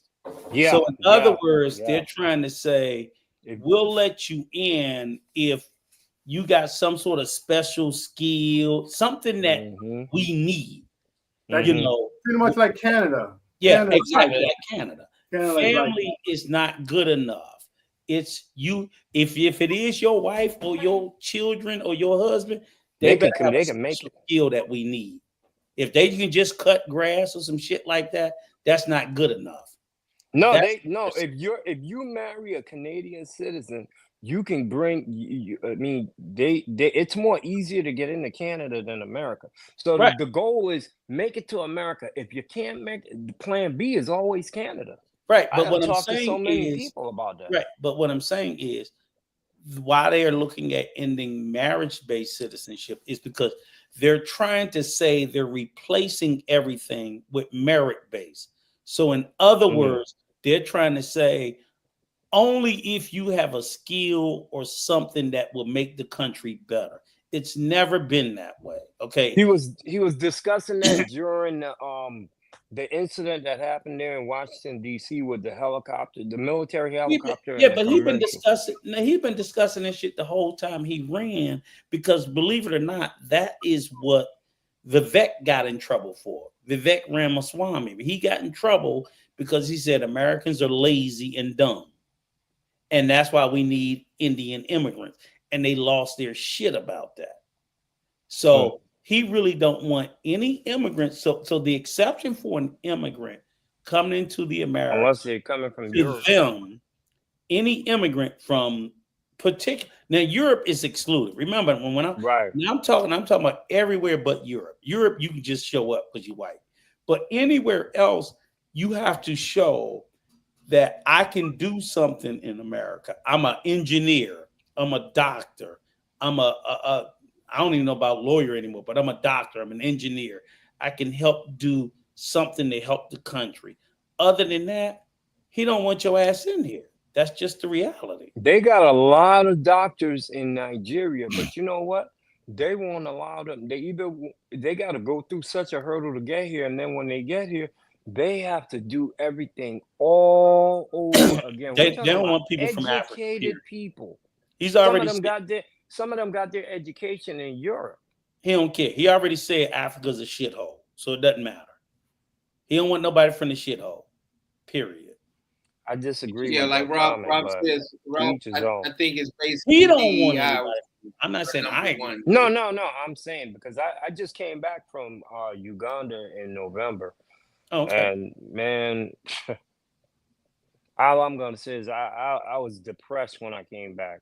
Just like when I was in the DR coming back to America, I was just depressed over here. I can. They ain't gonna say nothing about them 200 Ukrainians. I seen them. Listen, a lot of them coming over. Guess where they were running straight to? The welfare office. Of course. Really? Piling down the system with their 5, 6, 7, and 8 kids. Yeah. Don't think they don't take state aid. They take state aid too. Then when they talking to a black person, they complain about they don't feel comfortable talking. They want a supervisor. And when they see the supervisor is black, they got a real issue. Yeah. One that lady in Chicago told the lady, if you don't want to talk to a black person, that's fine. Take your ass back to Ukraine and go deal with Putin. She shut her ass up real quick. She said, this is America. We ain't going nowhere. She said, you're the foreigner. Yeah, they don't care. Yeah, they don't care. They don't care at all. So, Rico, I think we did great with the Birthright Citizenship. We've been on for 2 hours exactly. So let's talk about Black Crypto. Oh, I know what Jessica's talking about now, Coach. Yeah. There was she said she also Jessica Green said she also seen that show. I was talking about the Nigerian lady that tried to get she had got a visa to come to America, and then they stopped her at the gate before she was boarding because they seen she was pregnant, and they said, hey, you're violating your visa because America, you're not supposed to be 6 to 8 months pregnant going to America. So they had to contact the British embassy, and she missed her flight. She had to go there, and they ended up canceling her visa. She was in Nigeria, but it was that she got the visa through the British embassy. And when she couldn't give them a good explanation why she failed, they canceled her visa. That lady was distraught, man. Like it was in Nigeria, and a lot of people were trying to get a visa, man. That office is packed with people. Let me answer this, Joe. Would you trust a Nigerian doctor? Yes. My first doctor that performed my emergency surgery after I got assaulted, he was Nigerian, and he put my neck back together again. So, yes. A lot of them are well-educated people, man. It's just, you come to America, man, and they act as though you don't have anything. A lot of these people go to universities, and they score high on their tests, man. These people, you're talking about people that come from a place of nothing, and any opportunity they can get. I'm not saying they're all scammers, but a lot of them are very educated. Yeah. Education is a serious business for those people. Yeah, you're right, brother. You're right. Hey, I'm gonna switch. We're gonna jump off the Birthright, and I want to talk about how the Dominican route, our channel, is growing really fast, and because of Junior and people like Black Crypto and Rico and Manuel and my wife and Soul and all of those people and Nikki, but I'm really focusing on helping and telling the truth more, and so that's and the subscribers are going up. Everything is going up. I'm focusing on telling the truth. I don't know who said it, Martin Luther King or Malcolm X, but it's just as bad if we just shut up and not talk about nothing and sip on Presidentes all the time and not talk about facts. Am I right, Junior? No, you're right. You're totally right. My thing is like with the channel, you see a lot of channels that are cookie cutters. Everybody want to do the same thing. Everybody want to talk about the same thing. And it's one thing I like about being on the channel. It's like we might discuss something that someone else is doing, but we go further into it. We go more deep into what's going on. You know, some of these channels just and we don't discriminate. And then we don't discriminate. We talk about black, white, Dominican, Jamaican. It don't matter who it is. If they doing wrong, they just doing wrong. No, of course. You know, right. And if you're doing wrong, why I appreciate it. You know, you should, when you come on the show, you should be able to accept a little bit of criticism. You know, there's no educated. Exactly, Junior. There's no channel out there like the Dominican route that talk about some of the bullshit that black people do too. People always say, you know, don't tear the black person down and all that stuff. If the black person is some black people doing some stupid shit, we need to expose it, and we need to say, hey, you're representing us in these other countries. Am I right, Rico? Absolutely. And you know what? I'm glad you went there. Because I had told myself that, you know, I was gonna kind of stay away from some bullshit, because I just I had wanted to take I just didn't feel like it was kind of funny.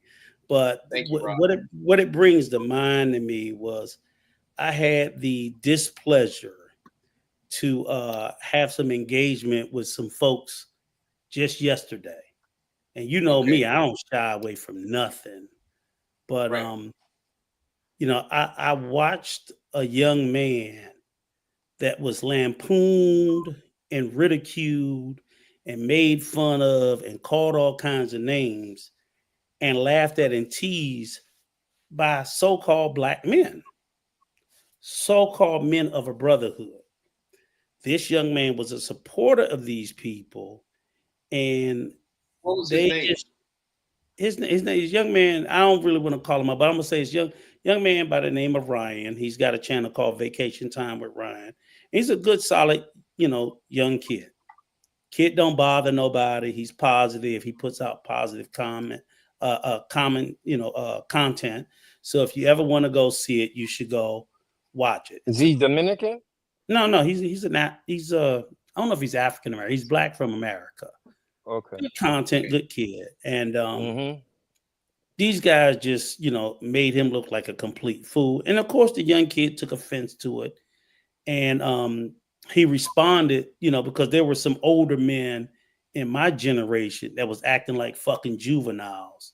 That's crazy, man. So he responded, and I've been over there on his channels and supporting him before.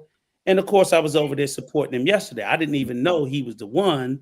And when I found out it was him, only from him reacting to it, I went over there and I basically told him, you know, that was some clown shit that they did. You know, me, I don't, you know, if I see you doing some clown shit, whether it's you, Coach, you, Crypto, you, Junior, I'm gonna say that's some clown shit. You shouldn't be doing no shit like that. Whether you guys are guys or whether I like you or not, that's not the point. If you doing some foul behavior, we call each other out. We do it because it's called accountability. Yes. So that's what we do.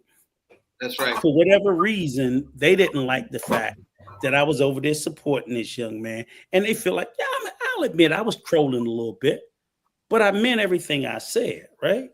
Because they threw this young man under the bus, under the guise of brotherhood, and shitted all over him, right? They lied on him. They called him a bitch. They did all this stuff. Now, I didn't do any of this. I did none of it. But it was a way for them to deflect from their accountability to say, oh, fuck Rico, fuck Rico, fuck Rico. I'm like, whether I'm stirring shit up or not, it's just like I tell my kids. I used to have my kids and they would be like, one would get in trouble, the other didn't. And then the one that got in trouble would be complaining because the other one was instigating it, right? But my whole point is, it wouldn't, he instigated. And I'm like, maybe he is. But if you hadn't did what you did, you wouldn't need to worry about it. So when you shit the bed, you have to sit in it sometimes. You can't shit the bed, do something foul and offensive, and then run and think that you should be forgiven immediately. It's not your right to offend someone and determine when or how quickly they have to forgive you. If his supporters watched him be berated, belittled, ridiculed, and lampooned, and just because, now I appreciate the young man. He has a forgiving spirit that doesn't exist in me. He does. This young man has a very forgiving spirit, because I wouldn't have. I just basically told him, I saw this shit coming a mile away, and I want you to start paying attention. Because if you start paying attention, you'll see that these fuck niggas are fuck niggas in the first place. Right? You will see that. And I'm just, don't listen to me. Pay attention. Watch people. See, these guys keep telling you about vetting women. You need to vet these fuck niggas too. Everybody and everybody don't need to be in your circle. Vet people based on their actions, not just their words. Because if you watch closely, it could have. And the only reason why I spoke out about it is, one, I didn't think he deserved it. Two, he didn't do anything to anybody. Three, I want him to protect himself in the future. Four, I wanted anybody else that heard it to do the same thing before it happens to you. I don't want you to end up in that same situation. But they really tore the young man down. Then they went over there trying to do all that politic and backpedaling shit, right? And this is older men. These are older men. That's These crazy. They're not 20-year-olds. These are fucking 50-year-olds that should already have known better, right? But the one thing in particular that has me a little bit set out of my space today, because the more I think about it, is because I righteously and correctly called out their behavior, same as I did in that video. Again, that's why they mad at Manuel. That's why they mad at me. I ain't calling out the person. I'm calling out the behavior. But if you take it that way, fuck you. I don't care, right? So for some strange reason, while I'm there, see, and I'm not doing that backdoor shit. I ain't talking behind your back. I'm in the chat. I'm calling out the clown shit and saying you can clown motherfuckers for doing the way y'all did that young man, right? I don't have to be sneaky about it.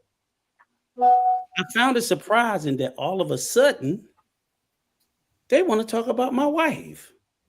Wow. Like, what the fuck? Yeah, the motherfucker jump up there. Fuck you, Rico, and your ugly ass wife. So the first thing I'm thinking to myself is, what has my wife done to you? Right? What has she done to you? That's some Rico, that is some pussy ass if shit. I'm in the chat, you want to go and attack a man wife, right? You don't want to you go with that man head to head. Yeah, that's a bitch move right there. But this is the shit they did. And it was surprising to me. So I was like, and here's the crazy thing about it was, this is not the first time they've done it. If it was the first time they've done it, I wouldn't. The first time I ignored it, but now I feel like I need to defend my wife's honor. Right? Of course, rightfully so. Because I'm sitting here and I'm like, I'm in America. Me and my wife just did our taxes. My wife made $90,000 last year. Okay? I have a partner and an asset in my life. I don't have a grown fucking dependent.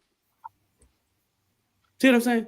You're in your 50s and you're talking about how a woman looks. You're not talking about her character. You're not talking about her ability to be an asset in your life. You're not talking. You're talking about some juvenile shit. Grown babies, man. As a 50-year-old man, if you're only vetting is what a woman looks like, you've already fucking lost. You've already lost. Because as any man of a mature age know, we all know beauty fades. See, I think about, just like you think about, Coach, as men, we ain't always going to be in the best of health. But see, like when I knew I had my medical emergency, when I woke up, the first thing I saw was my wife there covering my ass in all things when I was in my weakest moment. Financially, everything. My wife don't have 1,000 bodies. My wife ain't trying to get into the US of A. My wife ain't trying to do none of this shit.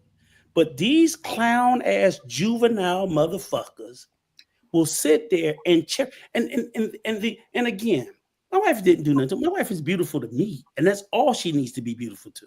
She don't have to be beautiful to them. Just like Dominga only needs to be beautiful in your eyes, not my eyes. So why would I sit there and disparage her?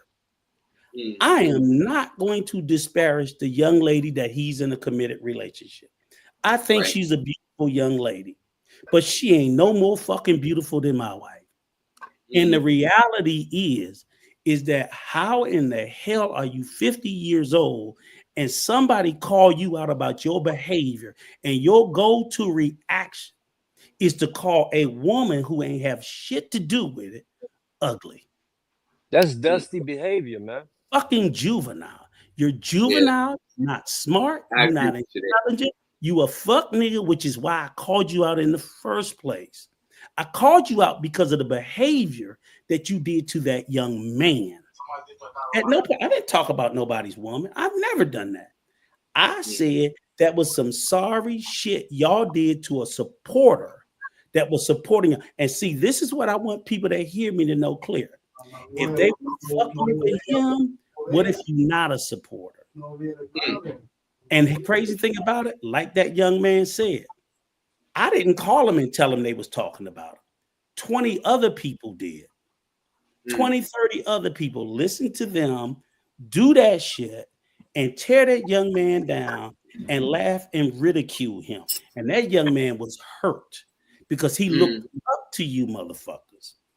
He looked up. Right. They supposed to be providing guidance. Right. At that age, you provide guidance to the generation coming up behind you. Oh, you here tearing down this young man a bitch. Because all they do is sit over there and talk hoe talk. See, they ain't on my level. Hey, brother, they're not on my level. I'm in and out because I'm making dinner. Let me that's June. Let me mute him. But that's my whole point is they're not on my level. You know what I'm saying? I've tried having a conversation with them, but see, here's the thing. I know there are groups of people who expect you to co-sign their shit no matter how terrible it is. I don't come up. I'm not a yes man, and I don't want to be around yes men.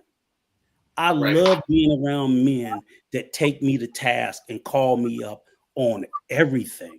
I only get better by being constantly supposed to be every day. That's where it's but when I see a bunch of men sitting around cackling like fucking women, like little chickens and clucking and passing pictures of who they slept with and all these different prostitutes, that tell me everything I need to know about a bunch of fuck niggas. Because that's fuck nigga behavior. Where's their glory in but just niggas sleeping with a pro? No, sorry niggas, they just stay in that same zone. So jealousy is it is. But here's the thing, Coach. It's not jealousy. It's just sorry nigga behavior, which is what Manuel said in his video, which is what I said in my video. And if you ain't doing sorry nigga behavior, then you shouldn't take no offense to what we said. If you were doing sorry nigga behavior, we was talking to you. Period. So if you gotta sit around and all you can do is I can sit there and show one thing, Manuel, can you hear me? Look at this. These are the same Rico. I'm not Manuel. Rico, these are the same people that's I wasn't talking to you. Look bad overseas. These are the same people. I was talking to Manuel. Hold on, that's a great point. Go ahead, Crypto. These are the same people that go overseas and make a viral video for fuck shit, and then they making all black people from America look. Let me tell you something, man. When I go overseas, I conduct myself because my son is usually with me. And John, you know what I'm talking about. My son, Rico, you met my son, right? Mm-hmm. You seen my son? Yes. You know, I conduct myself to the highest responsibility of a grown person. I went to Dubai. I didn't have a problem. I don't understand what was the problem with these other two women when they went there because they acting like they in the hood. You can't put your hands on people overseas. You are a visitor in somebody's house, and you don't act ghettoish because they dump people overseas. For those of y'all that haven't traveled outside of America, let me inform you on something. Your American citizenship status, privilege, whatever, stops when you leave the U.S. border because them people overseas, they don't give the authorities don't give a damn about when you do something. When you break their law, they're gonna deal with your ass accordingly. Jessica just said it. They ain't never been nowhere. They ain't never been nowhere, and they acting a fool. But these Dominican people and people from Colombia and Thailand, they say, oh, all these niggas, all these like folks. This is what I want to say. This is the again, like I said, this said this. My beautiful ugly wife made $90,000 last year. My beautiful ugly wife has high moral character. My beautiful ugly wife ain't got 1,000 fucking bodies. My beautiful ugly wife ain't looking for no fucking green card. My beautiful ugly wife is intelligent. More importantly, my beautiful ugly wife ain't a whore. So when you're in a space where literally that's all you're doing is cackling and laughing around, being with sex workers, that's crazy. There's nothing for you to flex about. I wouldn't give a damn if the woman you with was drop dead gorgeous. She's a fucking whore. You can never in a million years flex on that. If that's what that you ain't need, nothing to be proud about. Here's my thing. If that's what you want to do and you indulge in, you're right. Fine. But you're right, Crypto. It's nothing to be proud about. And it's certainly nothing that you're going to say, well, look at how beautiful she is. But she's a whore. I don't care how beautiful she is. She's a whore. So, and then the last thing I'm going to say, just to be done with it, I sent you and Junior, because I will never say nothing bad about that woman, because you know what? That woman didn't do anything to me like my wife didn't do anything to him. So it would be wrong for me to disparage that lady in any way. It would be wrong for me. I got the wisdom to know, like, he said that shit. She didn't. He did. So I'm not going to go and attack her. But all I'm going to say is, I seen her like, nigga, you should have seen her. You ain't in the room to call nobody woman ugly. Just like I'm not. Nigga, I seen her. I seen the bag you dropped on her fucking veneers. I seen all the simp shit your ass is doing. I'm not blaming her. I think she's a beautiful woman to me. But don't you ever fix your motherfucking mouth to call another woman alive ugly or unattractive. Because you ain't the one, nigga. It ain't you. So you need to take heed to this shit. Hey, let me say this, and I appreciate. I let you have your and I know we talked about you saying, hey, I got to say something about this Negro on this other live, but because they seem to think that they can, they're getting real comfortable with this shit. And again, like I said, let me tell you this: it don't bother me at all. Me and my wife about to take 2-3 trips. It don't bother me at all, and we ain't thinking about them. That I ain't thinking about no broke nigga and his whores. Okay, I'm not saying that lady is. Y'all got 2 houses paid for, one in the DR and one in the United States. I am not, because I don't know nothing about this young lady, so I would never disparage her. All I know is Colombia has a high preponderance of whores. A very high. Emily says, Rico, what's the old saying? You can't turn a hoe into a housewife. I mean, and then you sit there and you tell you sit there on the live and you make a statement about, well, she ain't cheated on me in a year and a half. Guess what? I'm not worried about my wife ever cheating on me. See, I can kiss my wife in the mouth because I know she ain't been with nobody else. But evidently, you have these insecurities to the point that you're saying you're insecure so much that you're worried if your man done fucked her. I hope he don't call me and he been with her. Then you shouldn't be fucking with her or him. See, that's that fuck nigga mentality and that fuck nigga thought process. So I just want to clear that up because I heard everything you said and I heard the way you said it. if you with a woman that after a year and a half, after you done put 4 bands in her fucking mouth, that you still scared, is she fucking some dirty dick nigga who got a phone full of Tinder whores, then you shouldn't be with her. Nigga, you need to look at yourself.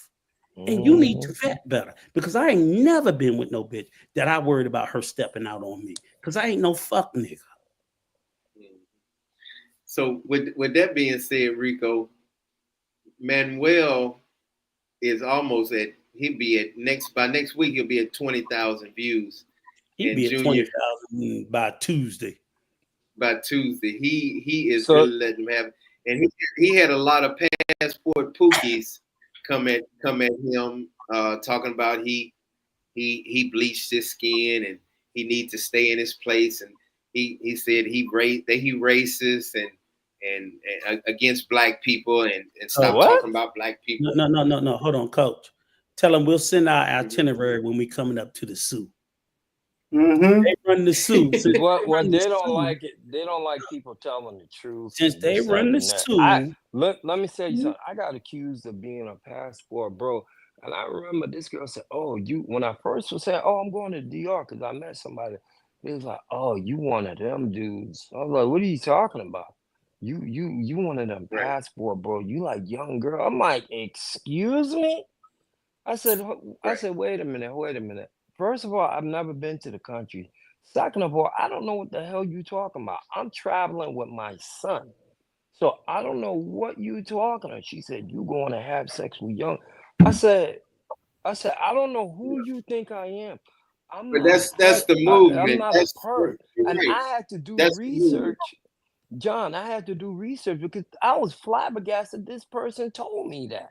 And I said, that's not me. Never been me, never will be me. You know? But I just wanted to say this. I was on Soul's, I subscribed to Soul's page yesterday. 208 people, I'm assuming supporters from Dominican route, watched her video and they didn't subscribe. It was like 10 or 11 subscriptions. Come on, y'all. When y'all majority of us have kids. I didn't tell nobody about Soul Channel yet. You busting it out. I hadn't told nobody about it. Well, I'm just saying, anyway. 208 people watch her video. You mean to tell me you couldn't just hit the like button? Hold on. Drop the link for Nina. Man. Drop the link for Hollywood. Hollywood, hit the link. Okay.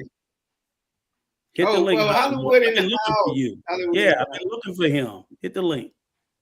But I just want to anyway, Black Crypto, nobody knows about Soul's what's called. That's YouTube. I'm talking. Wait a minute, John.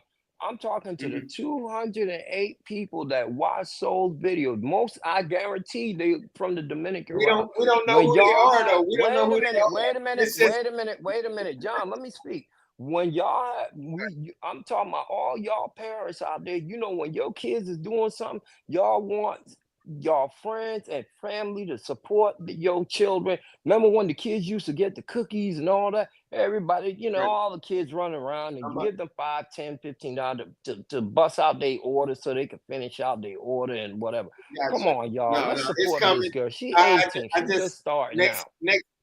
Next week we're gonna promote Soul's YouTube channel. Soul just started a YouTube channel. I don't got. I didn't y'all go on ahead and support Soul right now. Y'all do that today. All right, I'm gonna send it. All right, Rico, go ahead. No, I just want to say again, like I said, I know they got supporters here that said whatever. I just want these young men, when you're out here in this space and you're traveling in this space, watch out for yourself. Don't believe, and I'm gonna tell you the truth. There's this one brother, Old Country Boy. He was putting foot in my ass, and I gotta say, Old Country Boy, thank you for keeping me on the straight and narrow. Because, like he said, he kept saying, Rico, these old niggas that's your age mates that's doing this shit, and he was right. So I want to tell y'all, every old nigga don't deserve that same level of wisdom and respect. It's some old fools out here. So if you see them doing some foolish shit, don't just think because they're older that they can't do no wrong. That's bullshit. And I want y'all to look out for yourself. And with that, we're gonna turn it over to my brother Hollywood. What's up, nigga? Hollywood. Yo, we cool. Hey, Hollywood, man. Coach, what's so up, man? People. Pardon me, I was What's up, partying brother? all night. I know you. Good. Hey, man. I just wanted to. It's so many people that always want me to get rid of Rico and you. And Nah, that's I think that's a good thing. That must be we doing something right. Channel, hey, Hollywood, look in the back chat and hit my phone. I've been looking for your ass. I've been looking for you forever, and it's like everybody was like, Troy's like, you see Hollywood? I said, I don't know where the fuck he at.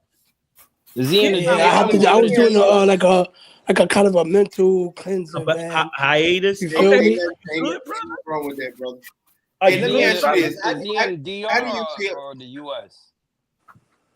So what? Are you in the DR or US? I'm in Sosua. Okay. Oh, Cool. Okay. Hey, Yeah, you know what? I'm coming up there and hold on. I'm coming up there in a month, motherfucker. You better tap in with me. Yo, Rico, I'm trying to do my that for 2 years. I'm coming. No. He's coming for real. He's coming for real in a month. Coach, he's been saying this for 2 years. I know it. But he is coming. He got his ticket and everything, so he's coming for sure. Hey, let me ask you this, Hollywood. Do you agree with, let's say it's my sister. I don't have a sister, but let's say it's my sister. I do have adopted sister, but my biological sister, somebody videoing her while she trying to make some money. Do you believe that's okay in Sosua or anywhere else? No, that's not okay. I appreciate it. I appreciate it. Ain't that against the law now over there? Nah, I didn't make it against the law, but like you get caught, you're gonna get taken in. You might get a warning, and then if you get a warning, and then you keep doing it, you'll get banned. Like you get like your picture taken and get exposed. Yo, let me ask you something, bro, because I seen a video. This brother was in his room, and him and this chick, I guess they call them mangoes or whatever. Right. She went into his room, and she was like, "Give me my money, dame mi dinero." And dude said, "I don't owe you nothing." And it was a full-blown head fight, man. And I think that was making rounds just as bad as the other chick that was in these dudes have been coming to DR for 20 plus years. And this chick disrupted, broke up dishes and everything. And at the end of the day, yo, he came and explained the whole situation because there were other women there, right? And they said this chick is banned. Nobody messes with her anymore because the police came. It even made the news in New York. They was like, "Yo, what the hell's going on out in DR?" Do you remember that video? What do you feel? And that's good, Black Crypto. But what do you feel about what's going on in Sosua right now, brother? Since you're there. Yo, I'm glad you brought that up. I gotta admit what Rico was saying. He called it out 2 years ago, even probably longer. I seen it with my own eyes. Mm-hmm. I'm from the hood in New York, whatever, right? And you got them, them weirdos. Like they What's sit up? there, like represent the Bronx. The rejects. I call them rejects. We call them. But the rejects, right? And they never were there to go in along, like cross our street and be on our side. They still were with the rejects and shit. The rejects are hits or super. I swear to God. Oh my God. And that's what they call it. I didn't even think of that. That's the great word for reject.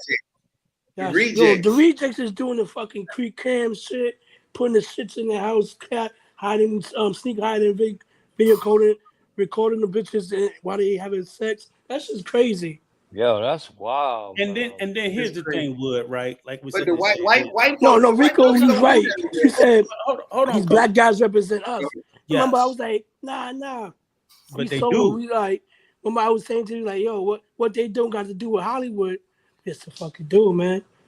Don't you it does. Yo, do. Aren't they shutting down Sosua because somebody with deep pockets closing down? It's not even all that is getting revamped. But here's the thing: it's not even. No, Sosua starting to look like motherfucking Disney World. Everything's bright.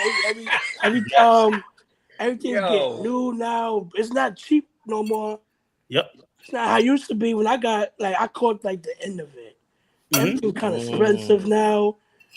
like all the businesses they like refurnished. They look good. Like everything got bright lights and. But Hollywood, isn't that the way they did the gentrification in New York? This Yep, is their way of That's telling what you they doing. that we don't want this shit no more. That's And what they dudes did is in still Harlem. They right. did So that in Harlem in the early, what was it? The and early what 2000s. get me is like dudes is mad, but I was like, dudes like not even dressing up. Like my mama said this like a couple years ago. Like dudes not even dressing up no more. Like you know, nighttime come, put your good clothes on, cologne. You know, got the haircut. They been doing that. Yeah. Yeah. They outside with chocolates and flip flops on. But where you from in New York, bro? Hey, let me ask you this: Were you there when that guy got killed on the Strip? What? Oh God! When the dude got shot in the head. Oh, I was outside though, but yeah, I heard of that. When did that happen? That happened a couple of months ago. I was October. Like 2 months. That was October. That was October. Okay, yeah, right. But that was what happened was that was and so that was local business, drugs for That's that was drug business. Yeah. It wasn't no Americans or nothing like that. Nah. Is that something that regularly happens out that way? No, but you gotta check this out. No Americans gonna get in that situation, you know. But I be trying to tell a lot of Americans, you gotta start respecting these women because they got brothers and uncles in the street. You could be the man in New York, you could be the man in Atlanta where you are. But you ain't the man over there. Think you just to pick real quick. Yeah. You just another dude out there. But Wood, this is the thing that get me, right? So and the thing is, like, everybody's all hurt, and I know there are people up there who got an interest in Sasua, and they make it seem like we trying to tear down Sasua. I'm not trying to tear down Sasua. It's not Sasua, it's the people who's coming. It's the people that's there, right? And Sasua's good. There's nothing wrong with it, man. Right. So what you gotta remember is just when you keep saying Sasua, everybody just think of Sasua is bigger than that. This is the thing I try to tell them, Wood. I said the only reason why me and other people are saying something, because all the people that's up there that say they love it, y'all not saying nothing about it. I always defend Sasua. Not you. I always, Team Sasua. I always defend it. At one point, I was just think like be offensive when somebody talk bad for Sasua. But you can't defend it no more. With the shit, I'm still gonna defend it. It's just that the people that's doing it, right? But because let me ask you this. I know you heard about the latest clown that's up there. Yeah, NYC, right? Yeah. I'm not gonna say this guy's name, right? But I asked somebody. I'm gonna leave it at that. Giving New York a bad name. I asked the dude. No. I'm not gonna say the person up. Like, I asked somebody like for something like, "Yo, what's up with the dude?" Right. And it's like they like, "Yeah, we're not jacking him. We ain't jacking him. Like what he's doing is corny." Yes. So when the guy that told me that asked like, "Yo, what's up?" Like, is he valid? He cool? And it's like they just, it's like, nah, we ain't tracking what just leave him alone. Yeah,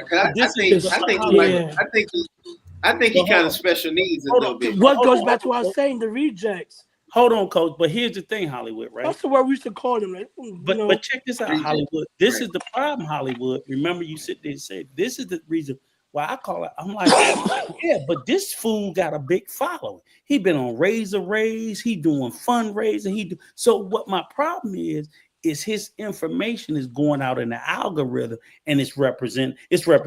I ain't even in Sasua, but I'm a black man. It's representing you. We get painted what this goofball look like. Yup.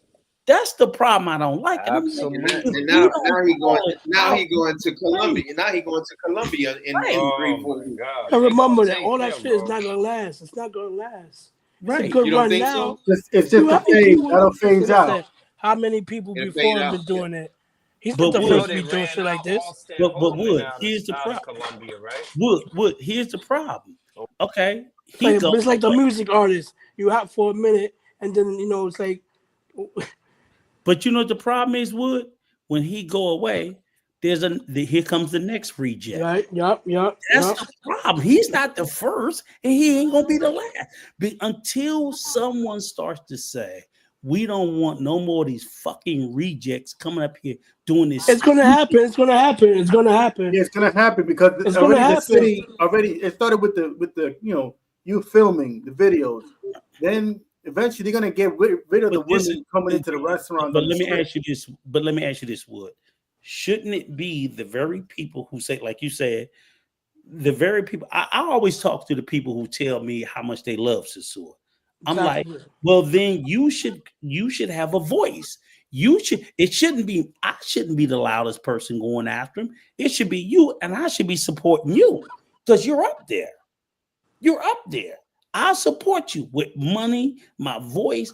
I'll back you up. But why the fuck am I all the way down in Punta Cana talking about what they doing up there that's fucked up?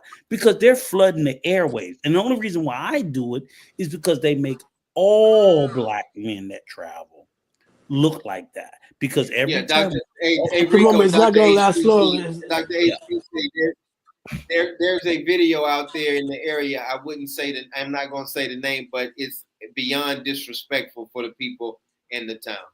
And I don't even know what he's talking about, but I wouldn't be surprised. But even when I first went down there back in October, I felt overwhelmed.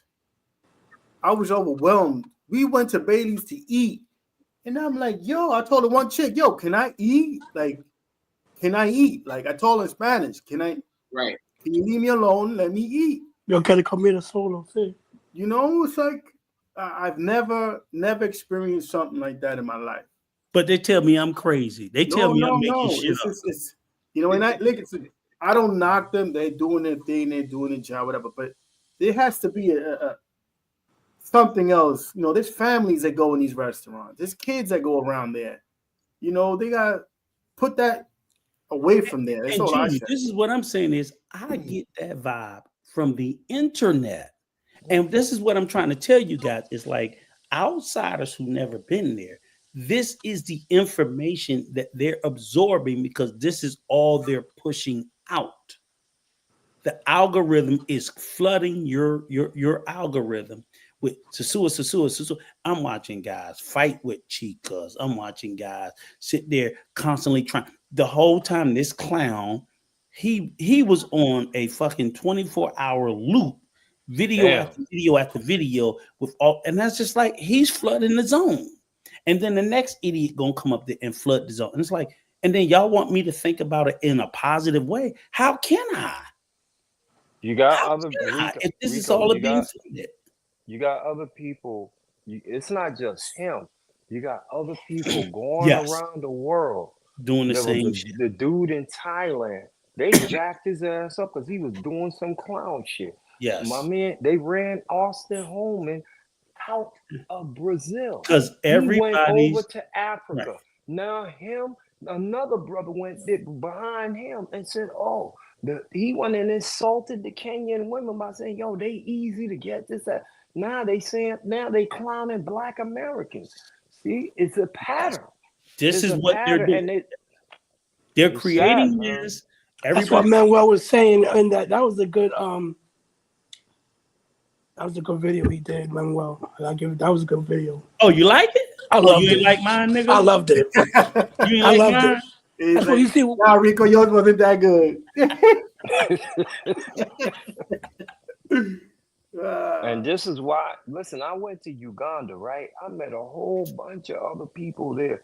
And I tried to give everybody the utmost respect for the simple fact I'm there with my son. Not only that, I'm representing other Black Americans that come through there behind me. And I don't want to leave nobody with a negative stain or look like these damn Black Americans. They ain't shit, this, that. We got enough people doing that.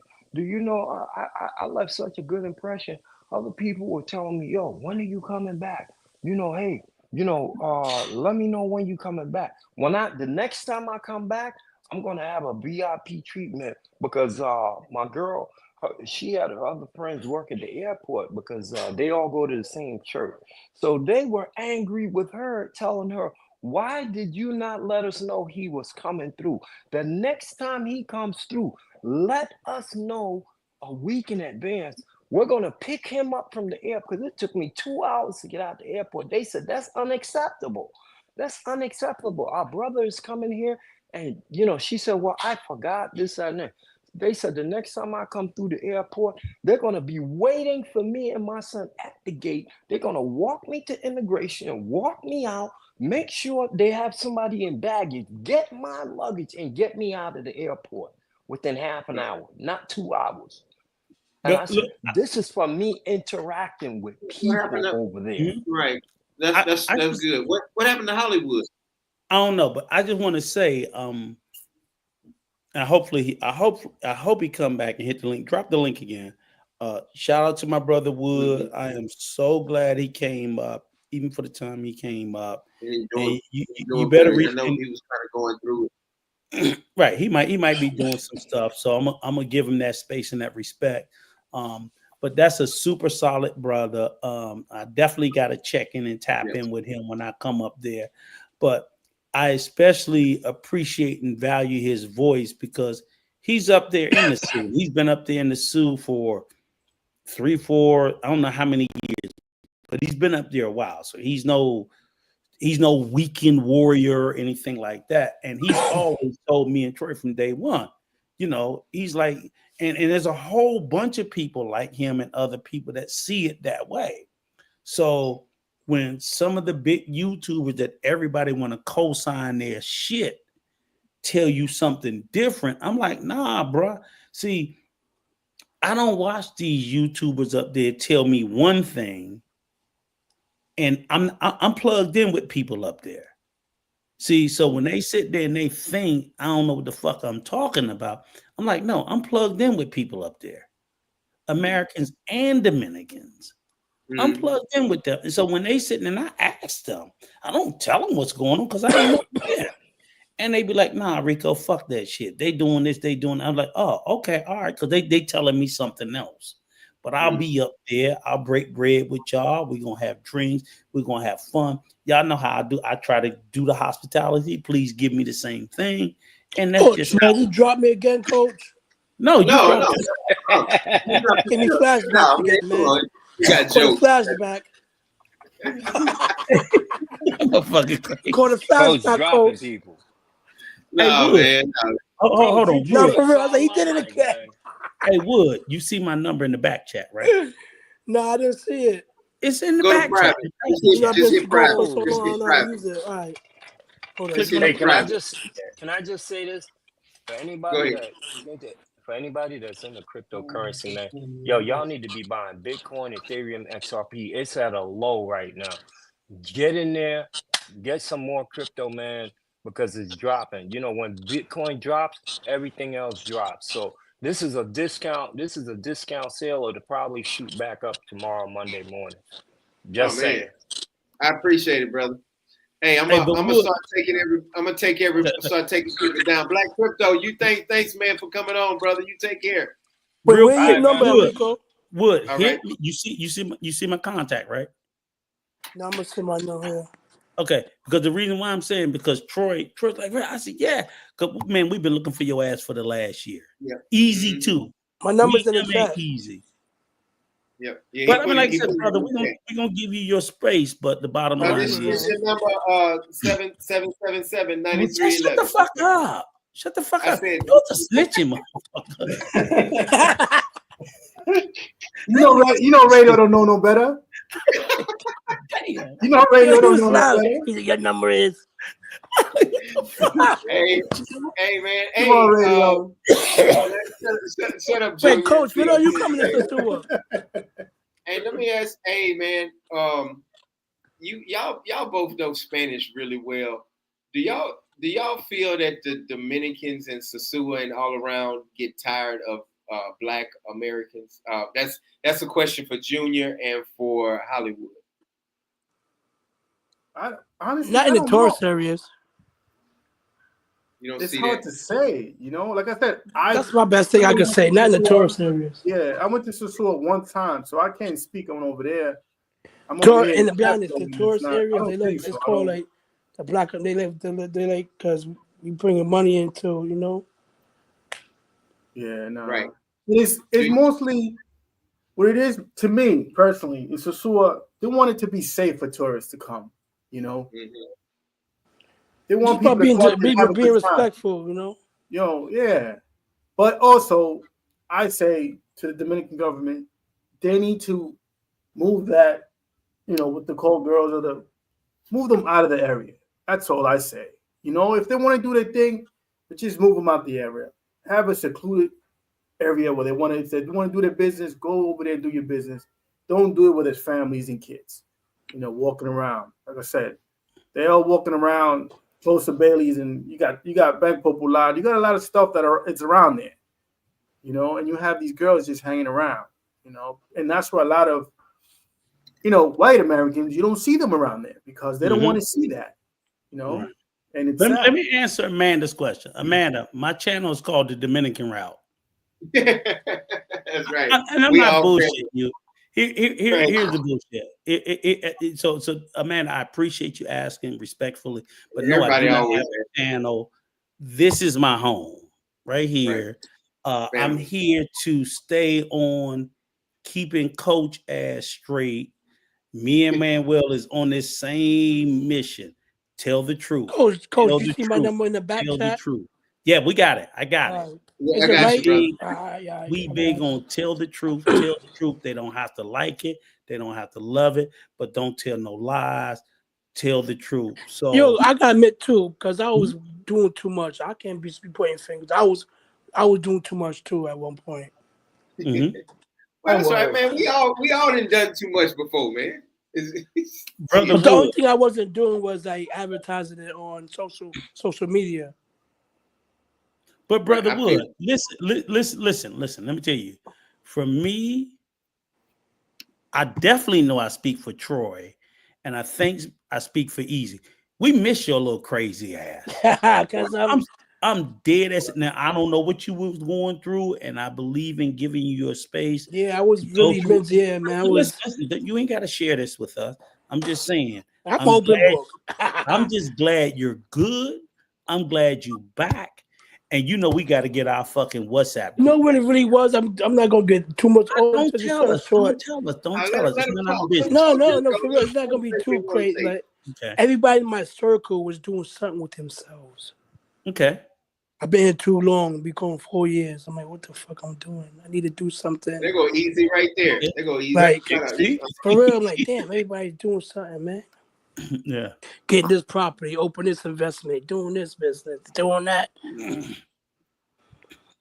Well, you know what? Guess what? We need to get together and we need to help you, brother.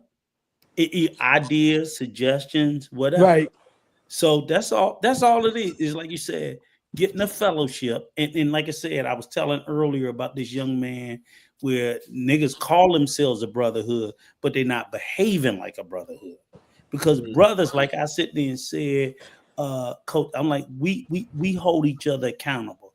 We call each other out. So like you sitting there and said this, niggas was getting shit done. Your brothers need to say, hey, what the fuck are you doing, man? Why they should be pushing you and they should be on you, not because they're trying to tear you down, because they're trying to see you grow.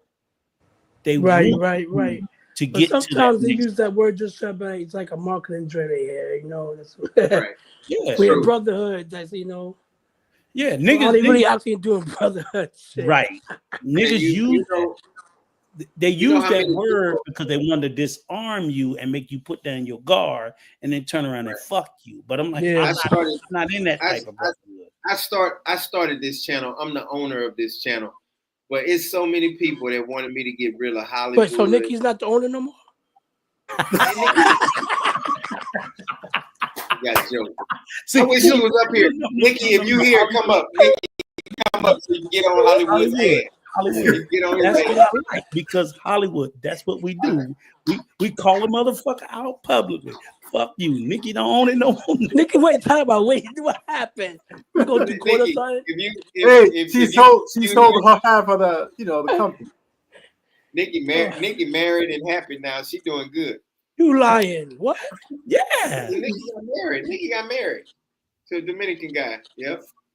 How long you think it's gonna last? You gotta catch up. See, there you go. I wish she was here. So she can. She gonna get your ass. I promise. I'm jealous now. I'm mad. You serious? She got married. Yeah. So man, we gotta have you on again, man. Next Sunday, you'll be able to come back on. Yeah, definitely. Yeah. Yeah, Okay, I'm way better. I'm in a better space. I'm feeling better. That's good, brother. That's good. We're gonna wrap it up. You know my back hurts. Wait, tell the guys to kill that roach. The roach is crawling on this wall. Say it again. You seen it?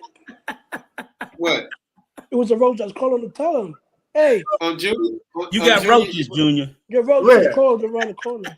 Yeah, well, I ain't see no roach. He just saying that. Now you talking about Rico house. On my house? At the bottom. What's his name? Junior. Hey, Junior. Yeah, it went away already. Kill it. No, I got a roach. Hold up. Not you, Coach. Tell that roach you didn't pay no rent. I'm joking. Hey, but yeah, look, let's final thoughts, because you know my back hurting and my neck hurting. I gotta take my medication and go to sleep. But yeah, behind the closed doors, I'm gonna tell you guys what's going on. Like Coach Rico, I'm gonna tell you what happens. Okay, but look, man, you're good. That's the first and foremost. You're good. You're okay, brother.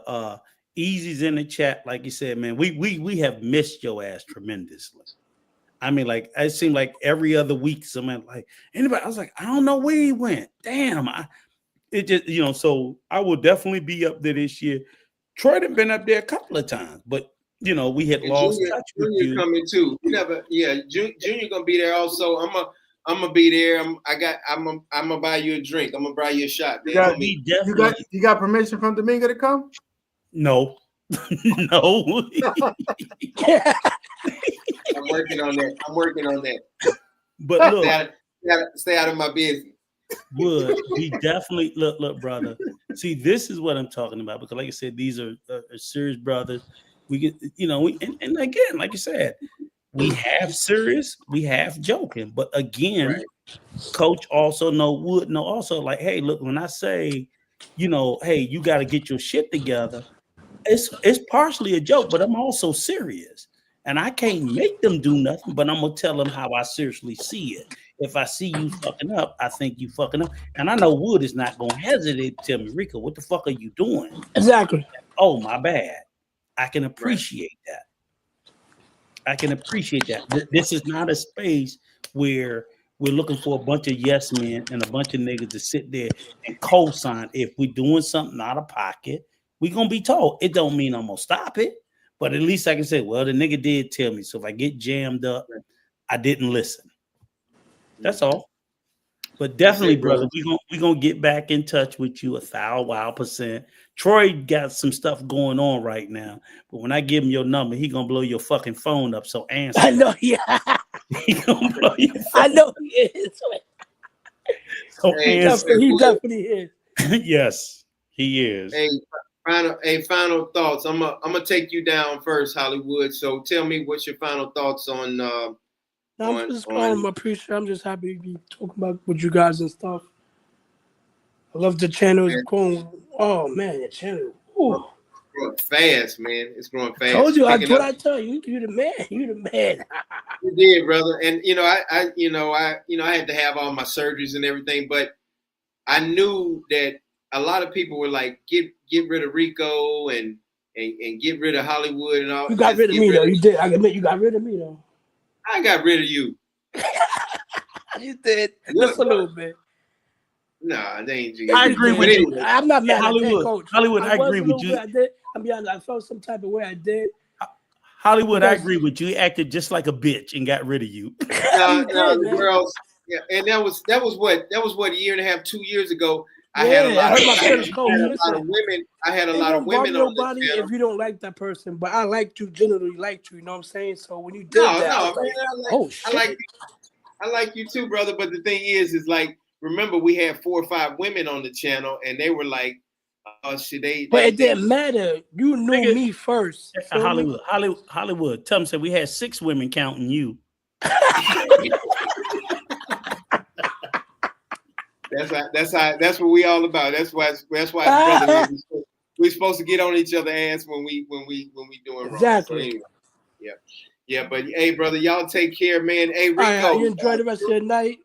Hey, brother. Hey, yeah. Make sure you hit me up or Rico up. Make sure you hit us up. Rico, you got my number. Yeah, I got it. I'm gonna hit you shortly. All right, brother. Guys. Good night. Take care, man. All right, you too. Hey, final thoughts, Junior. You go ahead with the final thoughts, man. You next. I just want to say, I'm glad to be part of this panel. Yeah, I appreciate you, brother.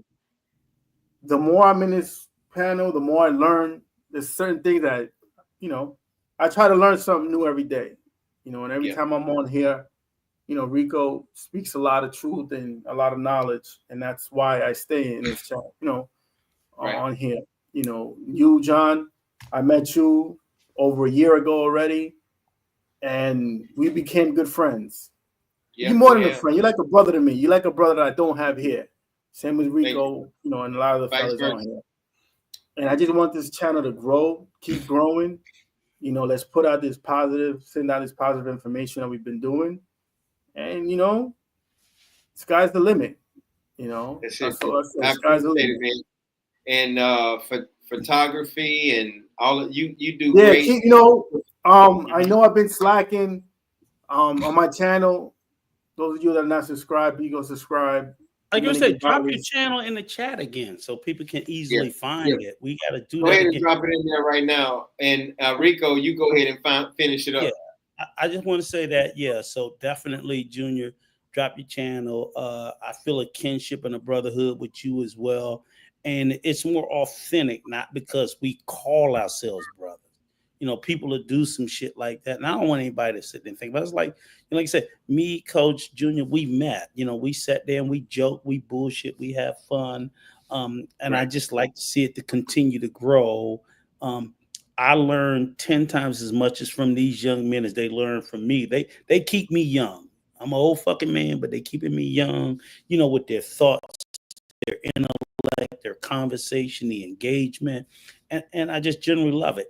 Even Brother Hollywood, he's of that street edge, and I love that, and I miss that. So, me, Troy, Easy have said we missed the shit out of him tremendously because that's a part of that lifestyle that we needed and we need to keep close because the brother is 1,000% authentic, whether you like him or not. So I tell everybody, you don't have to like his taste, but he's real. He's not fake. He's not going to be with that bullshit. And that's very important in this space. I think this was a great conversation. And again, the brother that was here earlier, Junior, that's in the States from the DR. I can't remember his name. The truck driver. Was he a truck driver? Yeah, I forget his name. We got to get him back on here more because that brother is very knowledgeable. He's been on 2 or 3 times.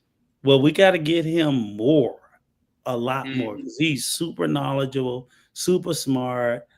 He gave us some great information. I loved it. I love his perspective and position on the conversation. And I think these are things that's, fruitful and help the channel to grow. I'm still going to be the old salty bastard that I am. Not going to look for change. Hey, we can't have everybody to be good. We got to have a bad guy in the team. We got to have a Grinch. We got to have the Grinch. Batman ain't nothing without the Joker or the Riddler. That's right.